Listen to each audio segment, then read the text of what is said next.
Good morning, Vietnam. Or, well, actually, more accurately, hello, everyone, and welcome to another Wrath of the Righteous stream.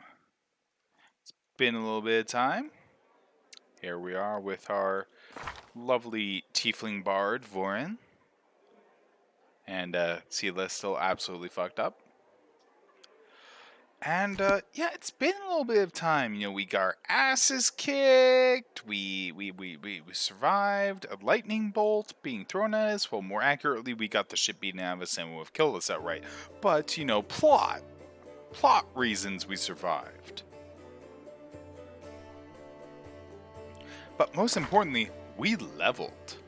Oh, that's right, ladies and gentlemen.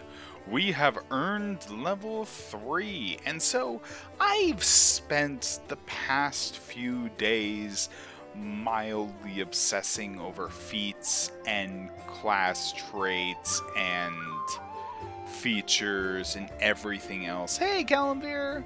Yeah, I've spent the past few days going over that in multiple systems 3.5, Pathfinder, you name it. And it's been my weird manic obsession. And while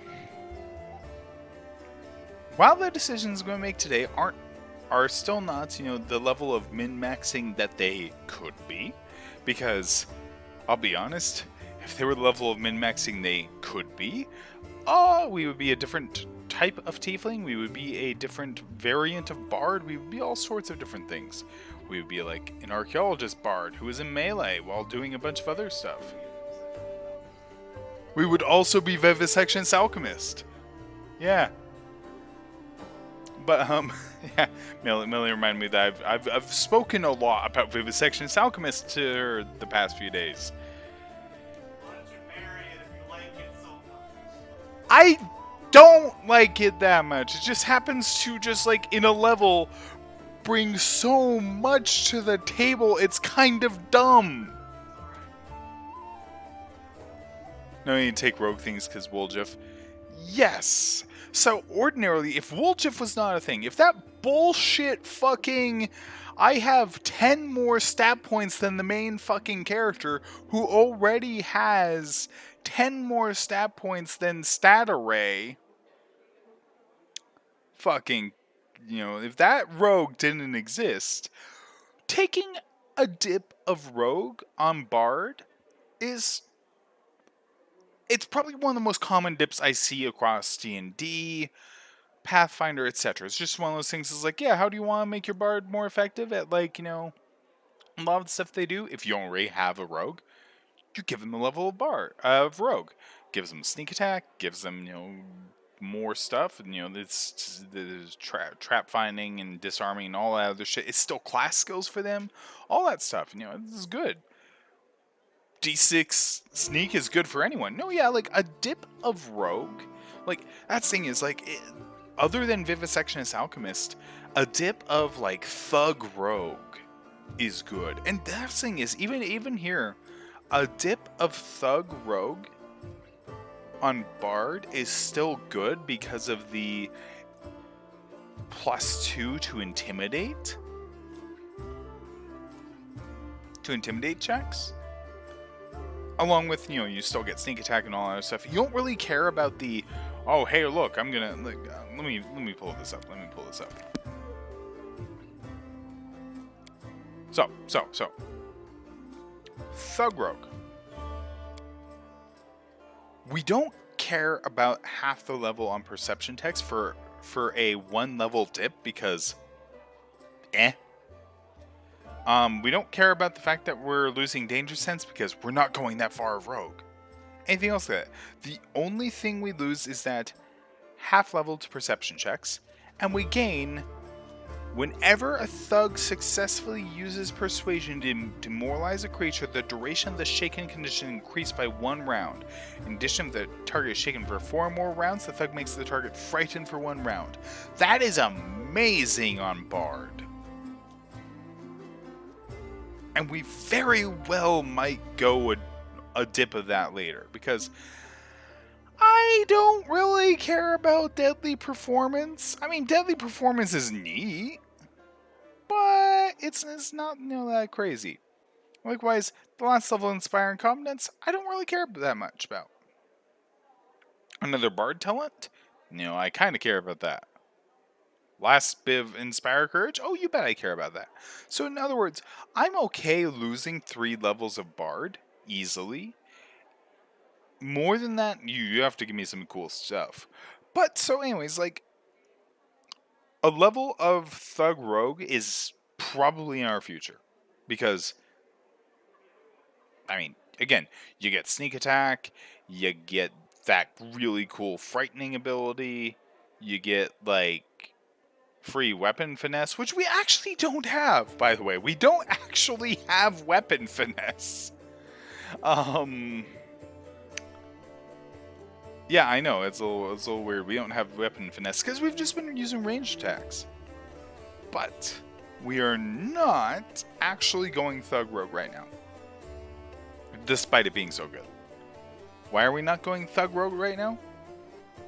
Yeah, exactly. No, it's like weapon finesse would be good for if somebody closes to melee for us to, draw like a rapier or something and go, oh. But, But, so, there is another class I often talk about that is actually also really good for a couple levels because of a specific archetype, which is to say, Slayer Arcane Enforcer. So, let me break it down what a level of this gets you. A level of this gets you martial weapon proficiency, as well as medium armor proficiency, but we don't care about the medium armor proficiency as much, but martial weapon proficiency. It gets you studied target, which is, hey, use a move action. Gain a +1 bonus on weapon attack and damage rolls against an enemy. Or, if you sneak attack it, which, might become relevant when you take that level of Rogue Thug, you automatically, study it elsewise.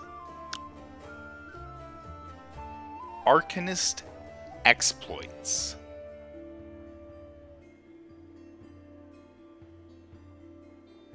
A separate pool of some spell-like abilities that scale off our charisma modifier.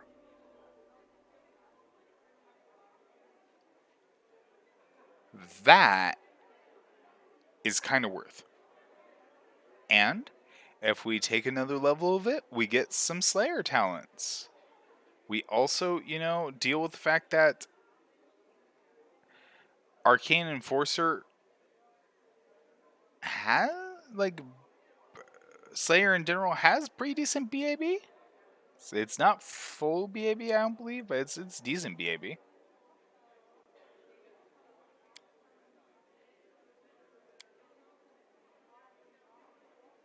No, yeah, we get another BAB. Yeah, it's full BAB. So in general, we get another BAB. We get the Arcanist exploits. If we happen to go another level or 2, that's like every level we take is good. Scales well with everything we already have. So this is a good way to split. Hey, Jency! So, in my opinion, because of the fact that we get the extra weapon proficiencies, which would allow us to swap over into a longbow, we get the Arcanist exploits, we get studied target, all that other stuff. Slayer Arcane Enforcer is actually really good for us right now. Picking up a level of Thug Rogue is also really good, and we'll probably take a dip of that. And then we'll probably stick to Slayer, to Bard again for a while and advance our spells. But and we might even we'll do We'll probably do next level Slayer, level after that Thug Rogue, and we might revisit Slayer after we get more spells and such. We're not going to be too worried about spells right now, which is to say, Master of All. Master of All, unfortunately, is half elf only, but is it's a racial archetype for Rogue. You get cool extra stuff. It's basically you get a shit ton of class skills and stuff. But anyways, we're gonna take Slayer, Arcane Enforcer. And once again, advance persuasion and use magic device as per normal. Take another point of perception because that's always good. And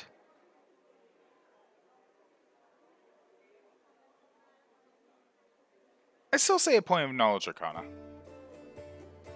We're still sort of the magic person in the group.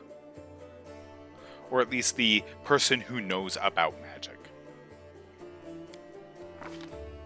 Feats.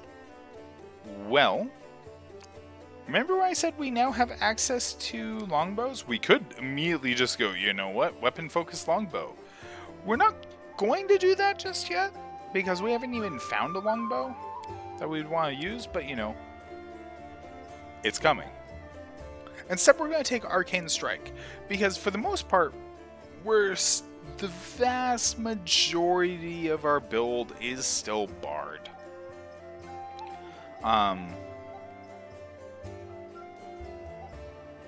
So Arcane Strike is a nice use of a swift action that we're not otherwise using to just give us fucking extra damage. It's just, hey, do you want extra damage that scales with your level? Yeah. Do you have Precise Shot? Yes, I do have Precise Shot. I took that at level 2. Yeah, if I did not have Precise Shot, I'd be going Precise Shot right now. Lingering Performance is also something where I'll be getting that soon. I'm just very... Lingering Performance gets you more bang for your buck with that. It's just... There's a lot of times I'm not going to be performing, but I will absolutely still be Arcane Striking. Yeah, no, yeah. Precise Shot's so goddamn necessary. Anyways, because of going Arcane Enforcer, we gain an Arcanist exploit. Now, we could just be like, hey, I want free mage armor. We don't really care because we have light armor, though. So, we could say, I want Arcane Barrier. Well, congratulations. You get hit points equal to Arcanist level plus Charisma modifier. Or we could just say, hey, I want a ranged touch attack that does 1d6 points of acid damage plus the Arcanist Charisma modifier. Just give me 1d6 plus 5 acid damage and poison someone. That would help us right now. It wouldn't help in the long run.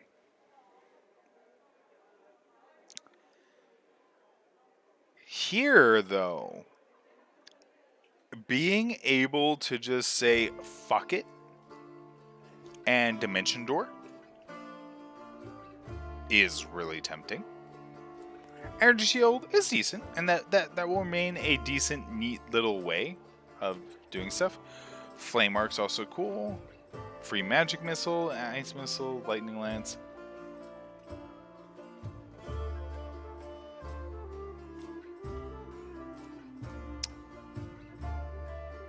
Here we go.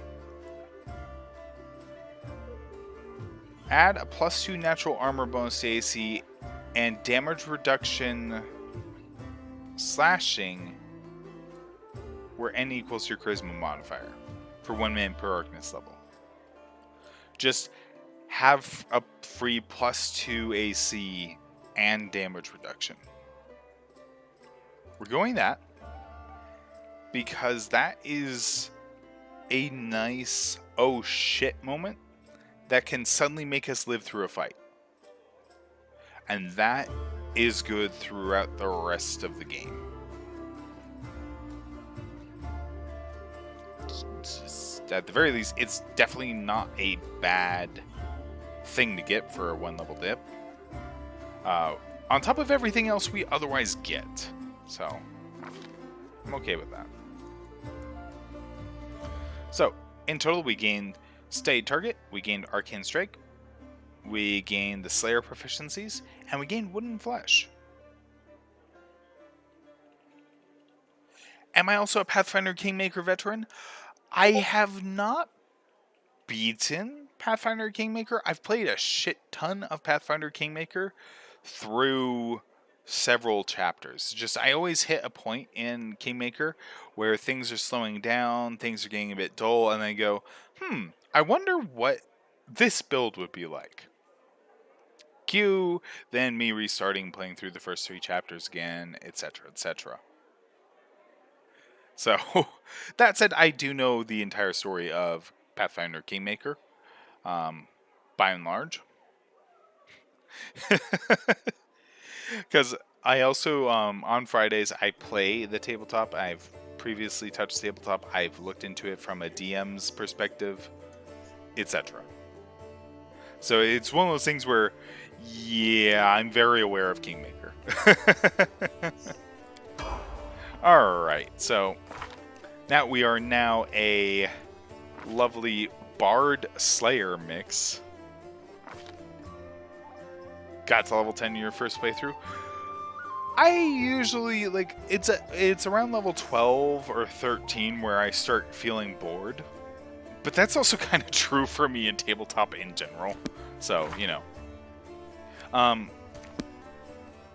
Lan, we're going to take another level of Zen Archer because that level of Zen Archer gets us A, Zen Archery, B, Point Blank Master, C, Key Strike, D, the Key Pool, and finally, Fast Movement.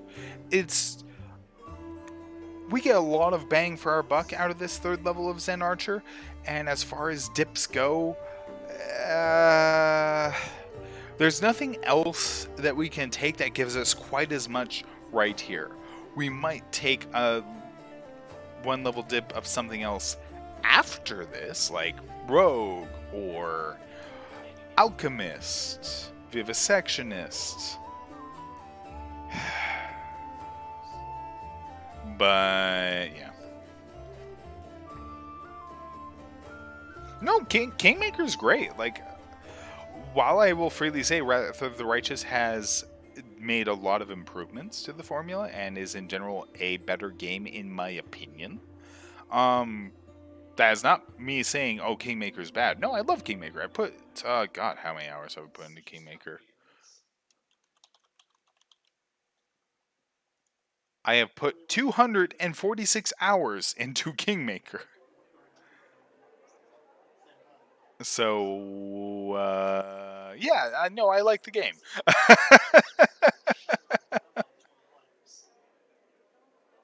I mod it, which is say I add in a couple extra classes, but that's about it.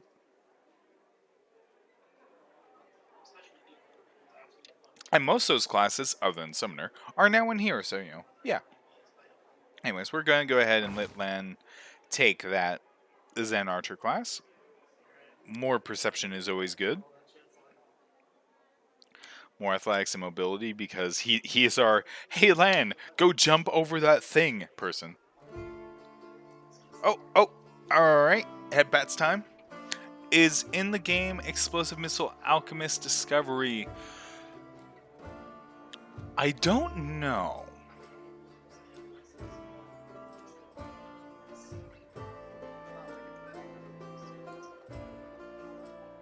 People redeemed headbats. That would have been Calamvir. Cal, you are apparently the best. For a Zen Archer, that's good discovery. I could see that. Going a couple levels of what's his intelligence like? Well, what his intelligence is what will determine whether or not I go multiple levels of that. Deadly aim might be a thing because of the fact that -1 to get +2 damage. Maybe, maybe.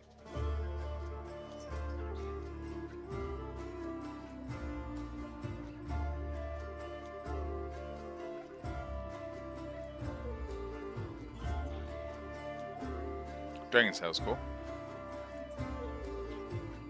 Oh, more head pats. Yeah, the mutagen is why I go a dip often.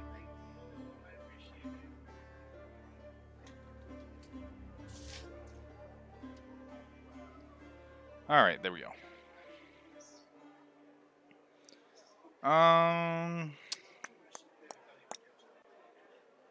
What's it saying? Not recommended. Okay, that's fair.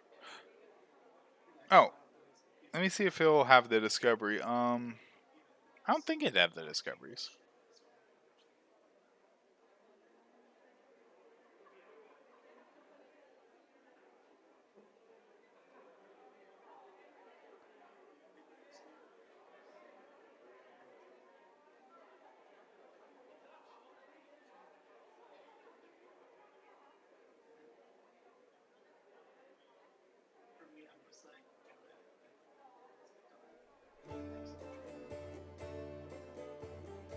Anyways.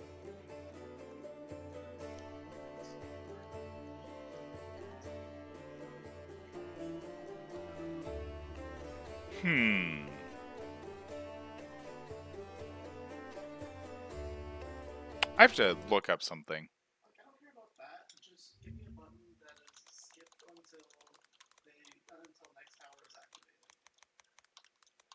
Because these it's just 20 seconds of waiting for an enemy to come to the tower at the speed of slow. Like I literally just use Gene to shove them into it. I mean, if you can, but on some.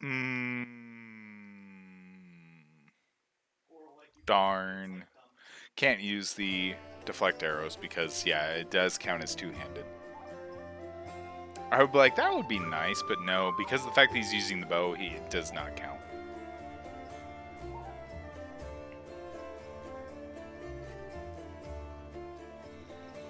With that in mind, picking up a point of dodge is always good in general. We'll get deadly aim later, but dodge, just hey, look, have some extra AC is always good and is always worth a fucking feat. Unfortunately, can't deflect him with his feet. See, my thought is like, when you're not knocking an arrow, when you're not actively firing, you don't have both hands on the bow. So I'm like, yeah, you could totally deflect it, right? Right? Well,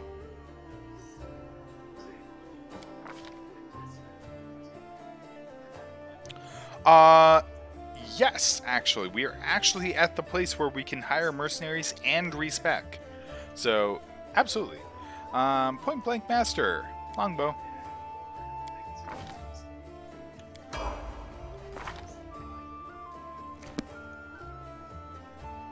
Oh, that's cool. Yeah, well, like, luckily, Calamvir, like, the thing about two-handed weapons does allow you to have a hand free for like casting and stuff, because it's like otherwise wizards would not have quarterstaves or anything else like that. So like it's one of those things where an argument could be made, but I get it. Wing transfusion and retro rifle just do I use in my game? Wing transfusion, wing transfusion. My mind is going blank for a moment. Is what that is. As far as do I use in my game, I'd have to take a look at it. But keep in mind, as far as me running the tabletop version, we briefly took a break because another player wanted to run a small Vampire the Masquerade game, and that's wrapping up. We finished the first book, then someone went, "Hey, I have this cool idea for a Vampire the Masquerade little story. Can we do that? I'm like, sure, yeah. Gives me time to go over and prepare stuff. So like we're still early. It's in the second book. I'll be reviewing that. I'll be reviewing the second book actually a lot this week. Like I have tomorrow off, so I'm going to be going over the second book a lot tomorrow as I make encounter maps, etc. So I'll get back to you on that. Like I've glanced over the books, but I haven't read them like in detail. Partially because I'm going through these streams. I enjoy going into these not blind per se, especially since I've already gone through as the Lich up through the first 3 chapters. So it's one of those things of moot point. But yeah, tomorrow is when I start to really go over book 2. Oh, I believe it.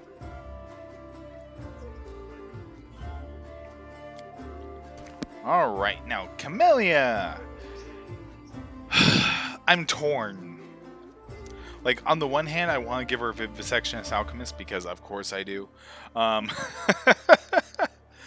or Rogue or something. Give her some extra sneak die or something. On the other, I really want her to get up to her next hex so I can give her Ice Plant Hex and just fix things. So it's like, no matter what, I'm going to have to eat that kind of quote unquote dead level of shaman. So we will go ahead and eat the fact that this isn't an exciting level of shaman for Camellia and just go, we'd have to do it eventually. No, yeah, you still get spells and stuff. Yeah, it's still good. Just, like I said, it's just, I wish it was more. Now is when we're gonna stop doing trickery because now, she doesn't need it because we're gonna have Woljif. Congratulations, we have gained Woljif. So we can just say, all right, yeah. Well, anyways,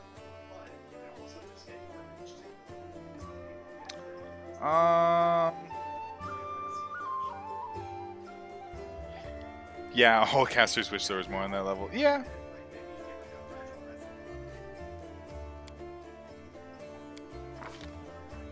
Feet. She's gonna be using rapiers throughout the rest of the game, and there are good rapiers. So I mean, yeah, go ahead, take rapier focus.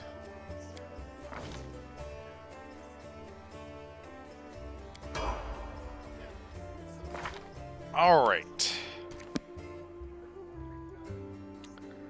Paladin time. First of all, I need to check on her stats. She has 15. Oh god, I forgot that Seela doesn't have a good stat spread. Oh, it's nasty.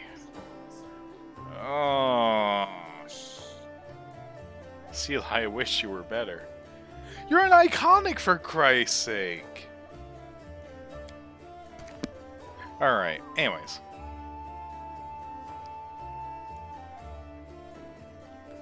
Every time I rolled stats, yeah. It's just like, okay. All right. Len. 17 strength, 17 dex, 17 wisdom, 9 charisma, 14 con, 11 intelligence. Like, I couldn't ask for a better Zen archer. Give him a composite longbow and watch him just go fucking ham. Camellia. 19 dex, 16 wisdom, 13 charisma, 14 con? Like that's a pretty good spirit hunter shaman.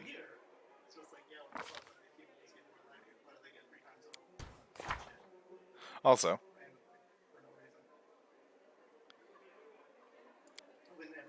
let's give her spells. Let me see here. What did she get? Oh yeah, we're giving her a point of restoration, We're giving her a use of lesser restoration because fuck that. Basically, Charisma, at least a slot, right? con, wisdom. Do we not gain the? The official. Is Cat's Grace not here? Damn, that sucks. I bet it. That sucks. All right, Barkskin. Communal protection from alignment. Like she does have access to protection from alignment natively, and so we're going to go ahead and drop a use of Cure Light Wounds for protection from alignment. Cat's Grace is level 3.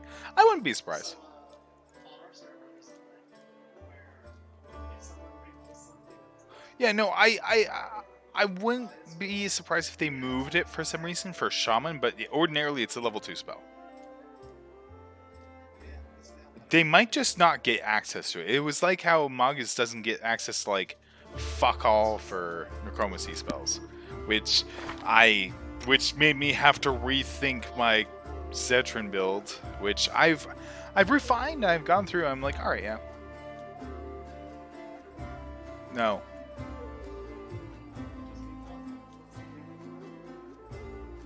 Yep, no, yeah, it's not Shaman. Oh, that sucks. Alright, so here's the thing. I should have the snail as a sticker though, so you can have a giant snail. Whatever you want. Yes, whatever. Whatever can close one. Yeah. It's a snail with your face on it. Got him. Ooh. Here is the overall thing about paladins and multiclassing. Paladins get a lot of good stuff that scales pretty well. Paladins array though aren't that great. Like I know I just said they get a lot of stuff that scales well, but they're not good. It's just there's better options. It's really all it comes down to.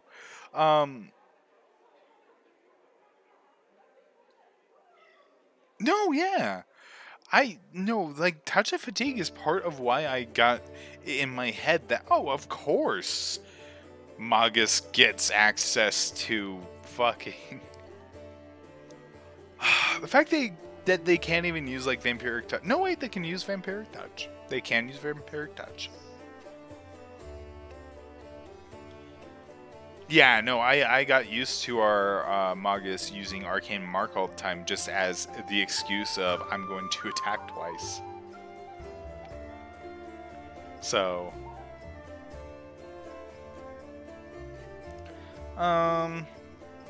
Bean, don't break the. Yeah.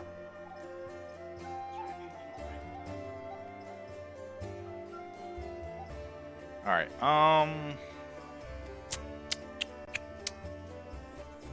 So I'm gonna make an argument. Not right now.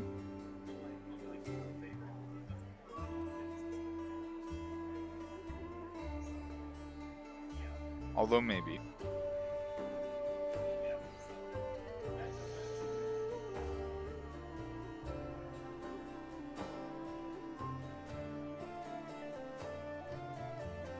Maybe Cavalier. I'm just trying to figure out ways to make Sela better.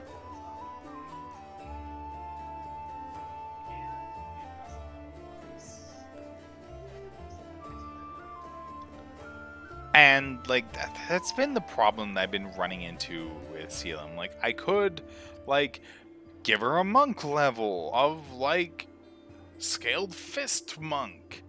And then I'm like, but her charisma's shit. Yeah, Gundam.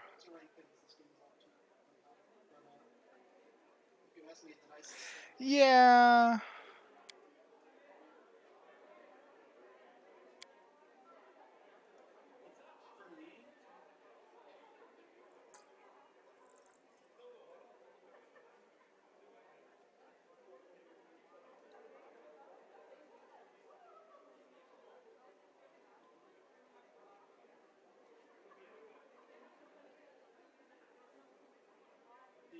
That's not a terrible idea.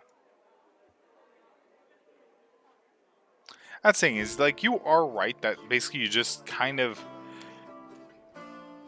if you go paladin, you kind of have to commit to it to make it worth it in the first place. So going at least that far isn't bad, and then you can always diversify. That's it. Yeah, I think I'm in agreement. One thing I want to check. Gundam, do you still gain an ammo companion? You do. Okay. So what we're gonna do is we'll do this. Unlike my Rin playthrough, Sela will not get a Divine Bond animal. She'll just get Divine Bond weapon. Because we'll get an animal companion from Cavalier. Another point of lore religion. No Snickers this time. I'm sorry, everyone. Alright.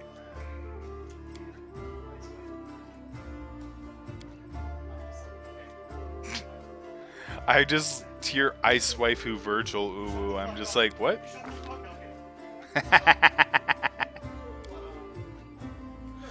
So this one we are absolutely going weapon focused longsword for one specific reason. Sela is going to be having Radiance all game. So, yeah. You can have both. You can, but having multiple animal companions is a bit weird.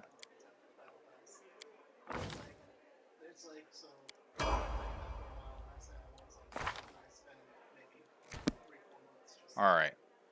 So, there we have it. We now have everyone leveled up to 3. Sela still needs to heal. Camellia needs her spells back. We also need to rest gain our spells. Or no, we don't because we went our... Oh, do we gain the full amount of our Arcanist exploits? Cool. Level 2? No. Level 3. Well, depends on how much experience you hit here with. Like, I was level 2. So, yeah, you can do it. Hey, wait. Mind if I bend your ear about something? Nevia's outside your door, leaning casually against the shelf. Here's the first and most important thing. Beth gave you a crucial mission. I get that. I know you'll get the job done. Saw you in action. But here's the rub. By sending you on an errand, we're weakening our defenses here. They come at us while you're gone. I don't know if we'll be able to fight them off. Do you want me to stay here and guard the tavern? You what? No, your task is far too important. You can't just hole up here all cozy like waiting for the demons to knock on the door. We need to take the fight to them. If those freaks try to make a move in this place, Beth will send a runner to get you. If that happens, you leg it back here, alright? Because if you don't, you'll be coming back to an ash pile. Got it? When do you think demons will attack next? Your guess is as good as mine. Might not be here, they could attack the whole damn city. Does everyone know they've lost the upper hand that we're going to push back hard? If things kick off here, you should know. If they attack, some things could be changed beyond recognition. So if you've got any business that needs taken care of, you better do it soon. Thank you for the warning. Everything seems clear so far. What else did you want to discuss? Damn Rift left with sight. Cutscene 2, and it's kind of difficult to get across. Scouts tell me there's a halfway decent place to set up a crossing in Market Square. Not that any of them tried to make sure, but if you got a mind to go across, and I think you're going to have to eventually, might want to give the square once over. Thank you for the warning. See you later. Later, watch yourself out there. DC 50 Persuade still? I haven't gotten that far yet. But yes, so St. Nicholas-Stew. If you come over to here, to this NPC. Greetings, I am Helor, Venture Captain of the Pathfinder Society. I'm Superior Officer among Pathfinders in the region of Mendev. However, the Society is running almost no operations here right now. Besides me, there's almost no Pathfinders here. Actually, I'm only stuck here because of an old feud with the demon worshipper known as Spinner of Nightmares. I've had to work alone without the support of the society, but I've made a lot of acquaintances amongst the local mercenaries and daring fighters. If you need any good fighters for an honest cause, talk to me. Well, we're gonna clear this up. Basically, the the Spinner of Nightmares is a servant in Baphomet and stole his daughter. I would go over it all again, but as I mentioned, we have gone through this at least before on the Lich, and we will do a full official thing where we go over all the lore again and everything else like that when the game fully releases. But right now, for the purposes of not destroying my voice on a daily basis and actually getting to content, I will sum up some of the less important NPC chatter. Um, how'd you end up here? Working on something for the Pathfinder Society. Demon Worshipper named Spinner of Nightmares abducted my daughter. For the past 3 years, I've been trying to save her. Tell me about your daughter. She was an angel. Lost her early on. She wanted to follow my example. Became a Pathfinder. Oh, no, that's fine. Well, that's the thing is, at that point, I'll be putting it up on YouTube. Much like the Lich playthrough. And much like this playthrough. It's all going up on YouTube.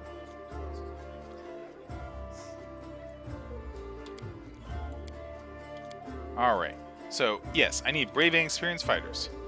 Rely on my maths, but you have to pay them. 4,500 is their standard rate. 4,500 for a level 3 mercenary, by the way. My companions and I need good training. And here is where you access the retrainer, the respecker.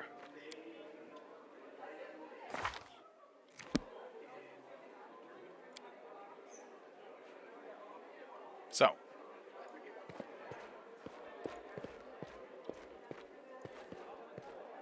I am going to... I have put a fresh pot of coffee on just before the stream. I'm now going to pour that coffee into my cup. And we'll be good to go because I'm getting ready to do a lot of talking because... Remember how I said, oh, I'll sum up the non-important NPC conversation? Yeah, no, I'll still read out the cool stuff and all the other stuff.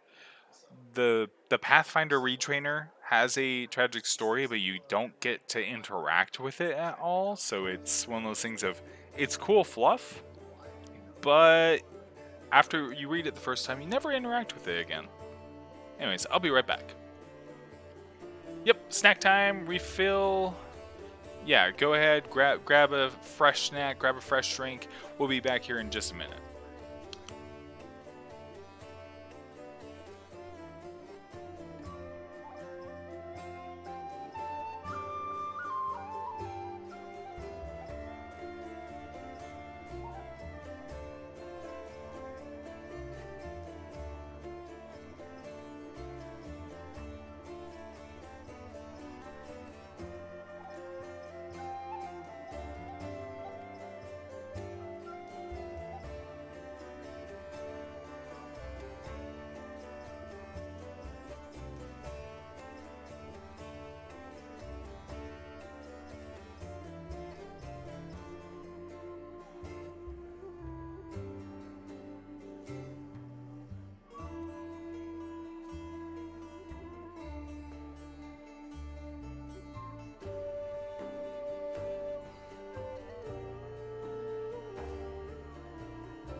And I have returned. So we're going to take a moment and we're going to explore Gemmel Hawks' inventory. This will give time for people to get back from various drinks, etc.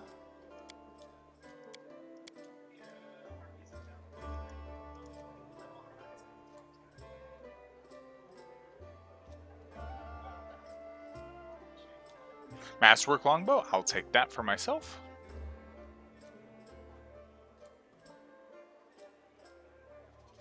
Awesome, there we go.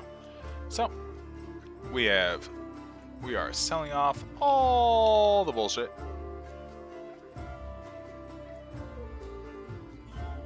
Okay, that's just normal longsword. I'm just making sure, like, Radiance didn't get put over or something again. Because that's happened.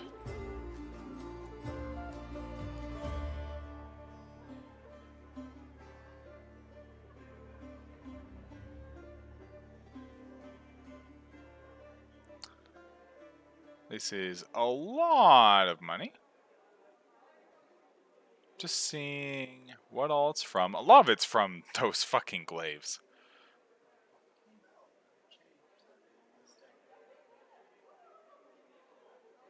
Oh yeah, that's 2,700 right there. No, 600. Another 300.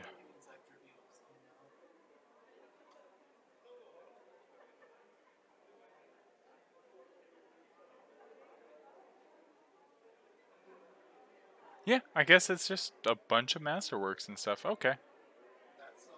I was just making sure before I sold since, you know, just wanting to not fuck myself.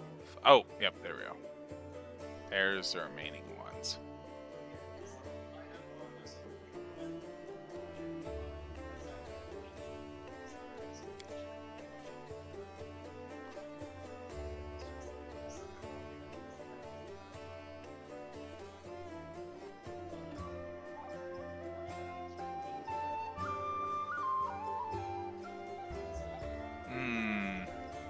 I will happily buy a bag of holding. Just flat out. Oh, you have a bag of holding? Yoink. That always pays for itself in the long run. Alright, I think we're good.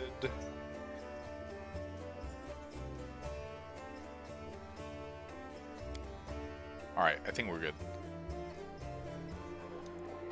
And we're gonna take this Masterwork longbow, give it to ourselves. Ahem, give it to ourselves.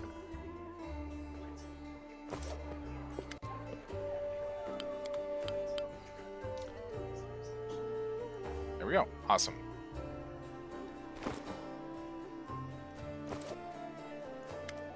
Who are you? Gemmel Hawks, vampire. Are you really a vampire? No. How'd you end up in the Crusader city? How'd anyone end up here? How'd you? Or them? The world is big, but there still is a place for everyone. People who no longer have a life anywhere else, they end up here. Any news in the city? There are demons everywhere, and you showed up. Are there any places in the city worth visiting? The main places normal people usually stay well away from, then. There are plenty, like the Pataxian wine cellar. Once belonged to a Pataxian trading house. Then King Iravetti came to power in Patax, and property started changing hands. Soon after, the seller's shop assistant was found in a ditch. Not all of them, mind, just his head. Numerian gangsters had taken possession of the place, wanted to sell something stronger than wine on the street, and they ended up on the gallows. Then King Iravetti's member was up, so now the store stands empty and unclaimed. People say that a headless ghost wanders the place at night, moaning ghoulishly. Ooh. Just don't ask me how it makes any noise with no head. It wasn't there. I just felt like I heard it.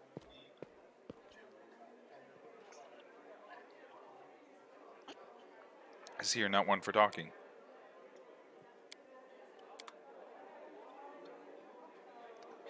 Alright.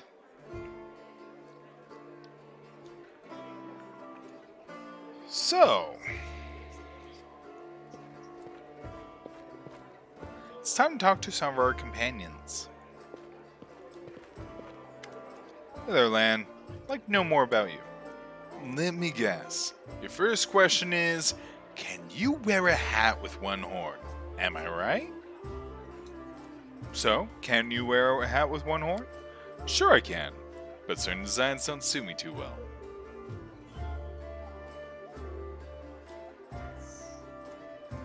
Uh,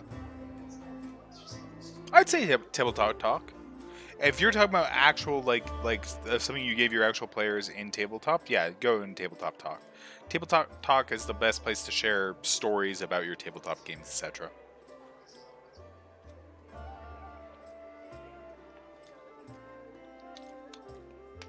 Speak common much better than the rest of your tribe. Funnily enough, common isn't all that common underground. Your observation is correct. I used to live on the surface with my parents for a while and had a chance to learn a couple of things. The language, and the fact that every peasant who sees my scaly mug screams, "Demon!" and runs away. I don't know if you're interested, but my mom wasn't from an underground tribe. She was a smuggler, kind of used the dungeons and canabras to secretly move and store goods. One time, two gangs couldn't agree on how to share a prime cut, got into a fight, and warriors threw their losers down a hole, dead and living alike. My dad wouldn't check if the corpses had anything useful on them, and he found a girl from the surface, barely clinging to life. Incredible feelings sparked between them, or maybe the girl just liked men with scales and a cat nose. That might be it. One way or another, he got her back on her feet, and he later even left his home caves. She left her smuggling behind, and they began an honest life together. That's the delightful story of how old land came into this world. The next chapter, however, my family and I never stayed in one place for long. We lived sometimes on the surface, sometimes underground. Couldn't find a place to call home. Living in the caves was hard on my mom, and my dad's appearance raised too many questions in Mendev. They're at war with demons, after all. In the end, my parents decided to stop making each other miserable and separated. My father and I returned to our tribe. I think the peasant screaming demon had something to do with it. Or maybe Dad just couldn't stand life without rat tail soup. I wouldn't rule out the possibility. Did you come with me so you could see the surface again? I... No, that wasn't it. I... I just don't have much patience for certain types of creatures. Demons, I mean. If they want to destroy Canabras, I'll be on the side of the people they're attacking. Lon, you're my companion. And companions should trust each other. I'm counting on you to give me honest answers with that, not excuses. I guess you're right. Shouldn't have been so evasive. It's just that some things are hard to talk about. Family, for example. My birth, hell take me, turned out to be a great misfortune for my parents, all because I'm relatively healthy. I'm the best thing that can come from a marriage between a cave-dwelling mongrel and anyone from the surface. A healthy child with the right number of hands and feet, no apparent defects, no missing organs, or other problems. They saw hope in me, so risked having more children. Thought it'd somehow be alright. I could have had 4 brothers. The first was born 2 years after me, and died 3 years later. He didn't have a nose. Nothing even remotely resembling one. He could only breathe through his mouth. Mom and Dad were afraid to take our eyes off him for fear he'd choke and suffocate on something. But in the end, it was his weak heart that killed him. And there was another pregnancy and birth. I pretended I was sleeping, but snuck out of my bedroom and listened under the door. All those hours. It's very strange, but I never heard the newborn screaming. Mom moaning, yes. The priest praying. I dared to open the door a little and looked inside. The priest stood there, very pale. One of them was holding something, a small object that fit in his palm. He asked, "Do you know what this is?" The other said, "I think it's a head." Lon stops. You don't have to keep going if it hurts you. Hell no. I started telling you I'll make it to the end. You want to know why I followed you to the surface? Here's the reason. Turned out this time Mom was expecting triplets. The first of the babies was born in pieces, and the other 2 didn't live long enough to draw their first breath. About 3 weeks later, my father took me to the caves. He didn't want to leave, I could see it in his face, but I think my mom and he decided together. The curse my people could have carried since the first Crusade stood between them, not to mention the 4 dead babies. And old age was rapidly taking its toll on my father. After returning to the cave, he only lived another 4 years. So, if you're asking me why I decided to go up with you to the surface and join the Crusaders, answer is I've always wanted to. I was afraid to leave my tribe, but it always haunted me that I'd die in a world where 4 Crusades could do nothing to stop the beast from the abyss. The number of victims kept growing. I want to change that, or at least try to. And if changing things is too much to ask, then at least get a little revenge. The ones who are behind the whirlwind owe me a great debt. The lives of 4 brothers, all my mother's tears, my father's broken heart. It's a lot. So much that killing a couple of demons won't do it for me. I want to do something real. I'm ready to pay any price. Call it my personal crusade if you like. I used to think that things would be better if I'd never been born. But now I think I was born for this. To settle the score. Why didn't you go up and join the Crusaders before? I couldn't just abandon my tribe. I'm their best hunter. They'll have it much harder without me. But now the demons have nearly destroyed Canabras and the caves almost collapsed on our heads, sitting and waiting out just wasn't an option anymore. Anyways, I'm more useful up here than I am down there. Plus, the chief let me go, which means my debt to the tribe has been paid. Would you like to find your mother? No. The word flies from Land's mouth faster than an arrow. Then after a pause he continues. I don't want to meet her. Not because I feel any resentment. It's just that she's a half-elf. She's barely got her first gray hair and I'll be a ramshackle old man. She's buried enough children. There's no need to make her witness the death of another one. I hope you understand.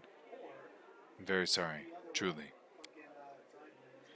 Well, then I'm very lucky. I met someone who not only helped me choose the right path, but is happy to listen to my whining.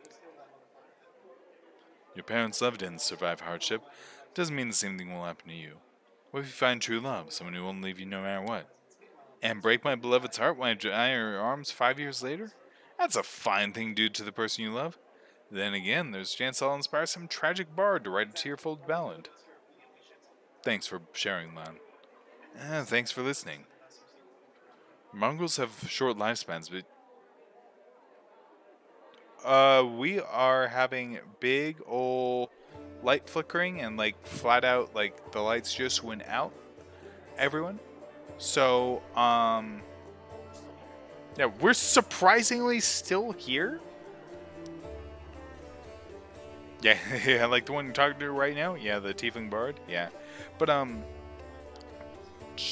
just letting you know that basically, if the power completely drops, um, you you know what happened. Yeah, like it flat out, the lights turned out. And I'm very surprised. My computer. Oh, yeah, we might still go out. It's being. Yeah, it's going pretty.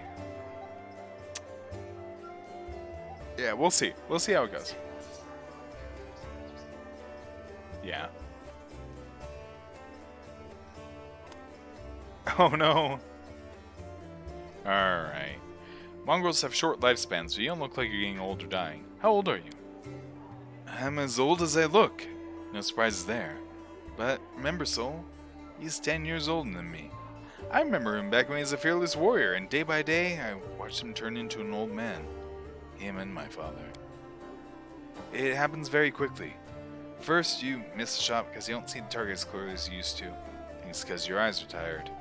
You tell yourself it'll be better tomorrow. You notice you're having trouble breathing, climbing's harder than before.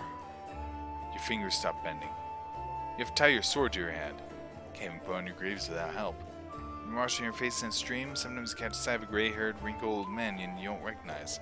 This goes on until one day, you come across a cave beast and you realize you can't outrun it. My dad kept diaries marking all the signs. I saw it too. The last year I had to help him get out of bed, help him dress, remind him to eat. Sometimes he forgot my name. Told him that we should have stayed in the service, and he joked that dodging goddess was behavior unworthy of a crusader. He meant for asthma. Every morning I wake up and check how I feel. There are no signs yet. Even so, I know I don't have much time. I need to do something useful before I forget why I came here. I want to talk about Windwalk. Are you sure?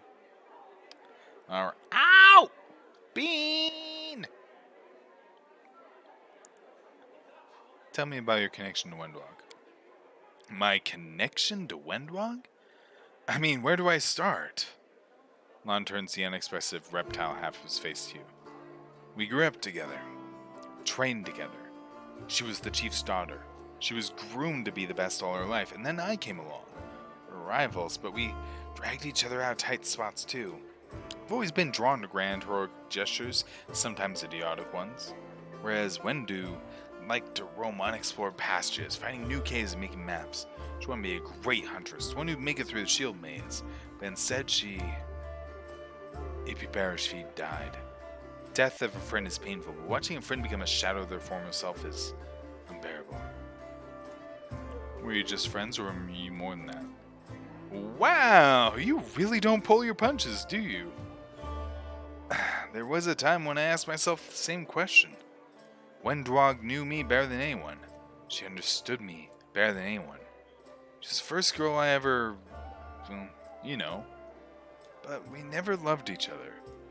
Maybe I could have grown to love her, but it always seemed like she never understood what love was. Maybe she just wasn't capable of those kinds of feelings. She doesn't think she's a shadow of her former self. Of course, she thinks she did everything right, because the second she starts to doubt herself, she'll have to face the truth. To admit she's just a cannibal that demons use as they wish. Lan's frown looks almost like a wince. She wants to get stronger and stronger. But for what? I'll never understand what drives her. Thanks. I found out everything I wanted to know.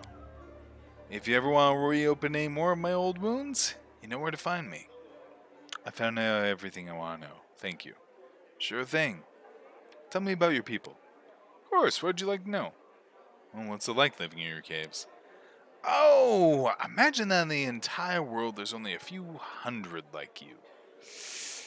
There's not an inch of fertile ground anywhere, nowhere to grow grain for bread, or cotton and linen for cloth. Your neighbors are beasts who want to eat you, or parasites who want to infect you with their larvae, and then eat you. And it's not that bad, because you can try and meet most of the things that are trying to eat you. Sometimes at the risk of getting poisoned, sometimes with almost no risk at all. The worst here is there's not a single living thing anywhere to be found, predator or prey. And that's when you eat mushroom soup. I'd say 3 times a day, but there's barely enough for once every 3 days.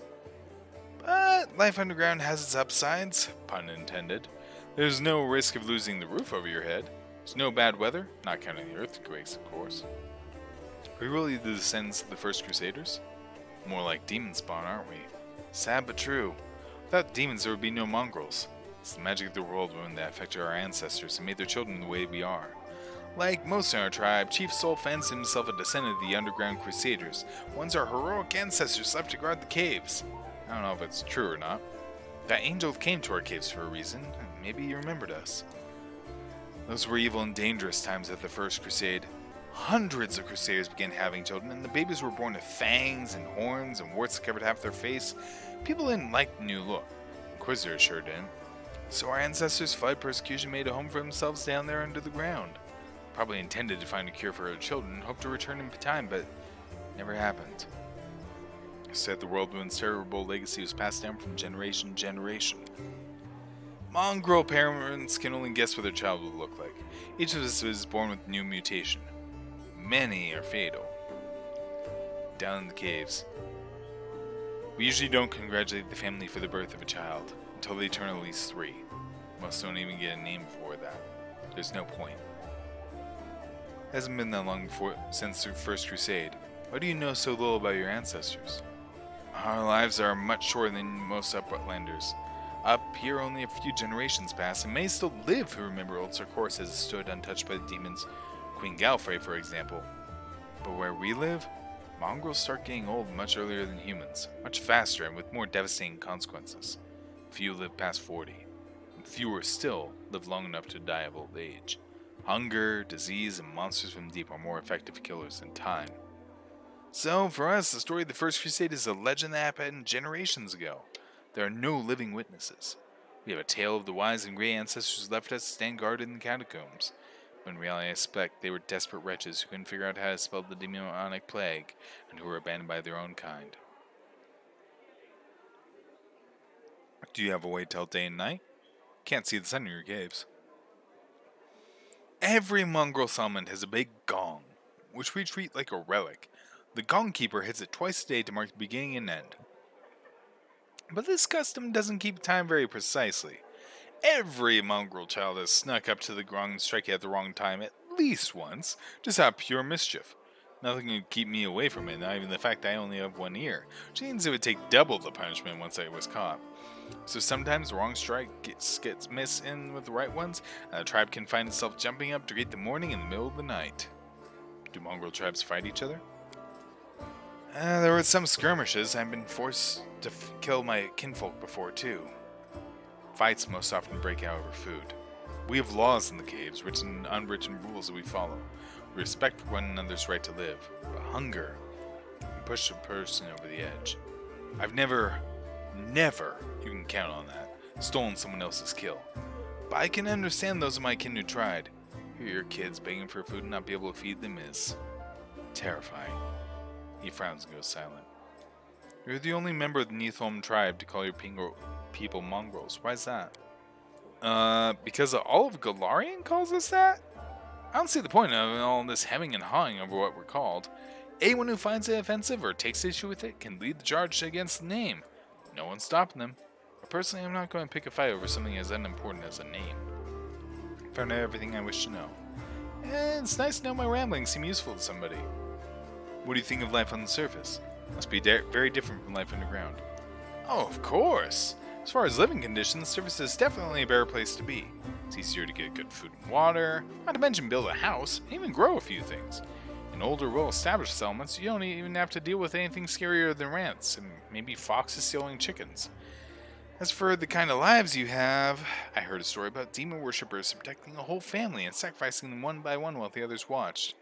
There were some brave Crusader knights nearby, and they killed the villains and saved everyone. I heard another story. A young blacksmith lost his arm in a fire. Couldn't work to feed his wife and baby. They tried their best and lived from hand to mouth, but they were still destitute. In the end, the desperate blacksmith robbed a traveler one night on the road. There were some brave Crusader knights nearby, and they caught the robber and threw him in prison. Not long after that, his wife smothered their baby and hanged herself. Up here, the same person can proudly say he's protecting the innocent from demons and then look the other way while the same innocent starves just because they were born into a poor family. Queen Galfrey prolongs her life with sun orchid elixirs that cost enough to feed an entire city. Back in our caves, everyone is equally poor. If one person starves, the whole tribe starves. We don't abandon our own in times of trouble. That's the power of a tribe. Laws of the surface are made so that some get everything and others get nothing. I might just be a naive fool from the caves, but I don't understand how it's possible to have so much more and share so much less. Anyway, look who I'm talking to. You must know life on the surface better than most do.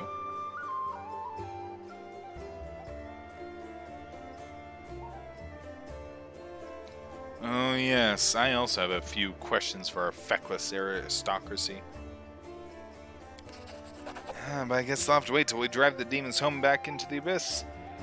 Until we drive the demons back into the abyss and close the world wound. An smiles a strange half-smile, which breaks along the border between the two sides of his face. And at the end of the day, the world is full of injustice. It's also full of mad beasts ready to tear us to pieces. Said you were prepared to risk your life to do something meaningful. What exactly do you mean? And to invent a new salad and have it named after me. Truth be told, I don't know. It'd be much easier if all I really wanted was to kill demons. Then a few more demons, then more demons after that. Good honest rage and no needless brooding. I think I actually envy the warriors who can live like that. But I can't. If life's taught me anything, it's that there are no easy choices.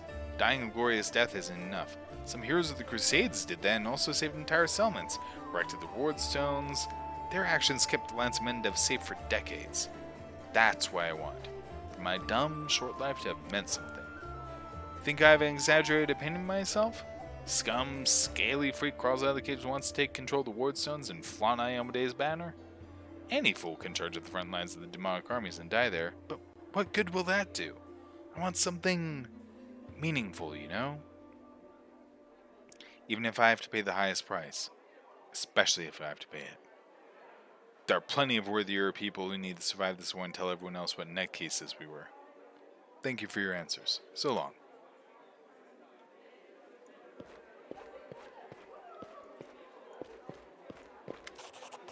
Here, take this. Yes, it's 2,000 coins. Take your payment and remember that Horgus Gwurm always keeps his word. You helped me get back to the surface, and I duly paid you for escorting me. Now, speaking of our future cooperation, I have a job that would be perfect for someone like you. Naturally, I'll pay generously for your services. What do you mean, a job for someone like me? For an adventurer ready to sell their soul for booze and then lay back down drunk in the gutter? Or do you think you're somehow different? Traveling knight, perhaps, noble of heart but without coin to your name? Seem reliable enough ally to me, and you did get me out of those mongrel caves. So why should I care what you do with my money once you've got it? Morgus seems like one of those people who think the entire world owes him something. However, you hear notes of hysteria beneath his smug arrogance, so he's really quite nervous but taking great pains to conceal it. Noble birth doesn't give you the right to behave badly. I'd ask you to refrain from such statements in the future. Oh really? How impudent. No one dares tell Horgus Squirm how to address the rabble. What kind of reward are we talking about? 1,000 gold coins. Double the reward, I don't think about it. Right, for that kind of money I could hire Queen Galfrey herself to guard me. 1,000 is my final offer. What does it involve? You shall be my bodyguard. See, I have good reason to believe to return to my mansion here in Canabras. I still have... well, it doesn't matter. It's none of your business. My mansion is a breathtaking building with a large garden in the wealthy part of the city. Even before the demons attacked, every thief and fraudster in the city had tried to get inside one way or another. I shudder to imagine the state it's in now. I have little hope that my guards were able to hold the mansion during the attack, and I expect the servants fled when they saw the demons. Only Abadar knows what happens there since. Therefore, I would ask that you meet me at my mansion and guard me there until I complete my business. I already asked the local paladins for help, but they have no desire to step foot outside this tavern. Damn cowards and traitors, that's what they are. Also, please, do take Camellia with you. Trust that girl more than the rest of your gang. She is of noble birth, after all. Marvelous, most excellent. I'll proceed to my mansion at once and wait for you there. Meanwhile, you needn't worry. I know the city like back of my hand. But do hurry unless you want me to lower your reward.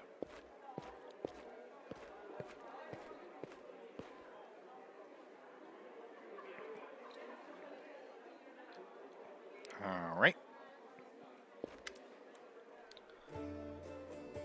Where'd you learn to wield the rapier so well? I had good teachers, although they don't get all the credit. I was the most diligent student. Tell me about yourself. You want to know more about me than you already do? Why? I talk to the spirits of this tormented land. They guide me in battle. I'll help you fight the demons, and I swear you can rely on me on this matter. Isn't that sufficient? Your amulets is quite unusual. Where'd you get it? Ah, my little trinket. So nice of you to notice, but I assure you this amulet is nothing but a bauble. Kind lady need not be drawn to beautiful, useless things. Anyway, as much as I enjoy our delightful conversations, the spirits are calling me. I must respond. Please excuse me. Your speech tells me you're of noble birth. You're most insightful. A fine quality to have.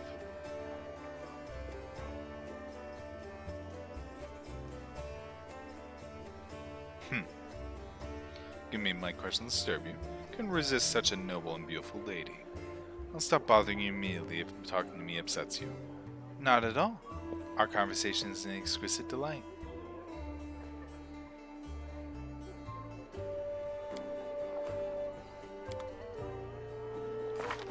Yeah, Vorin knows how to talk to people if necessary. Staunton Vein!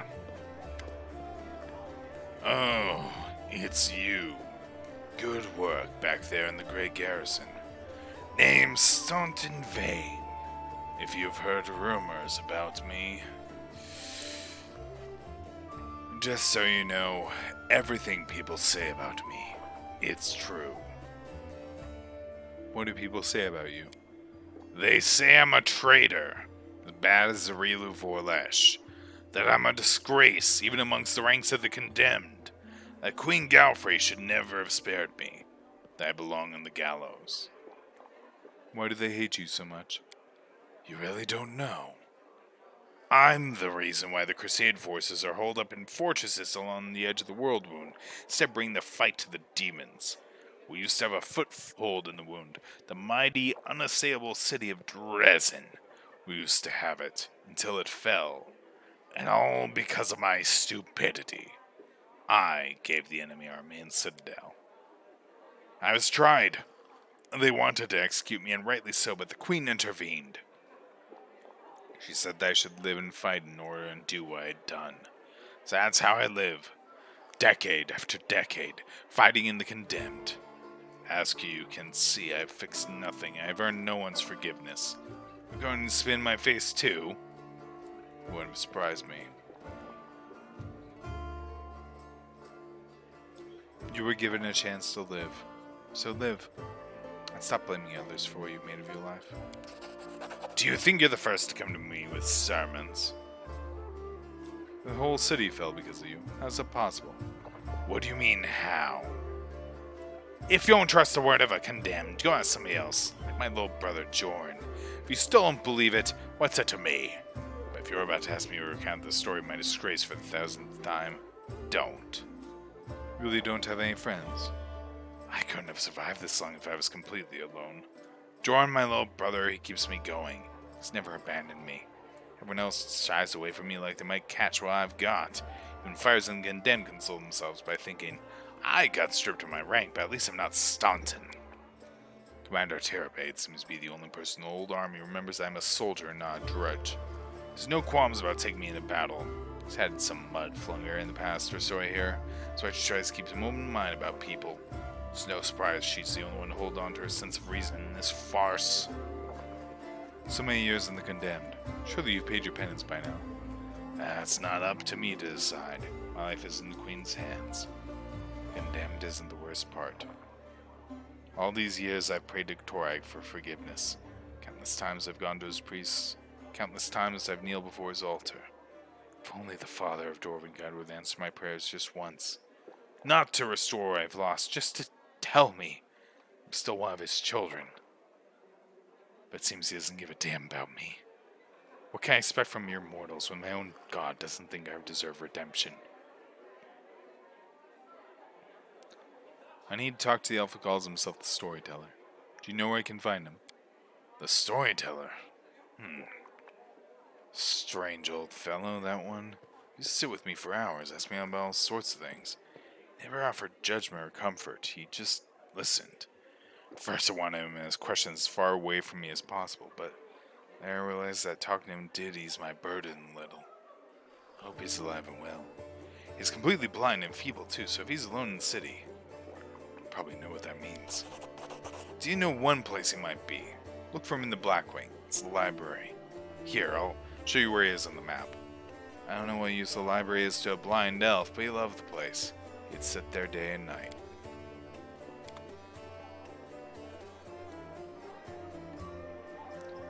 Vasily! Who are you? Vasily Rathamus, rector of the local Temple of Abdar. Temple is gone though, and if we snooze here for much longer, the city will be lost as well. Who's that boy with you? Gaudo the Shepherd, my apprentice. Smart boy, and his faith is strong. He serves Eris still though. There's still something you can learn from an old servant of Abadar. Be a great cleric when he gets a little older. Can I help, Case? Expecting him. I sell and read scrolls. Yeah, and he also has this. We're saving up for this. The Icy Protector. If the wearer has the Ice Plant Hex, it also grants him +2 natural armor bonus to AC. Yeah, we're getting that. There's also Guardian Life, but eh.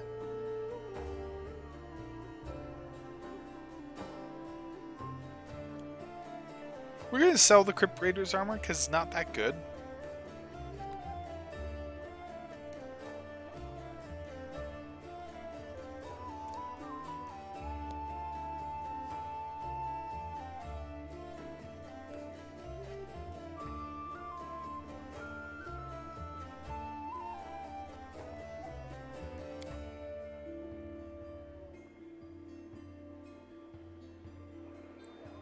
But basically, he'll sell Divine Scrolls. So, over here, an imposing young Oread is surrounded by a crowd of crusaders who are hanging on to her every word. I hope this example clearly illustrates the difference between legionaries from the last war and the crusaders.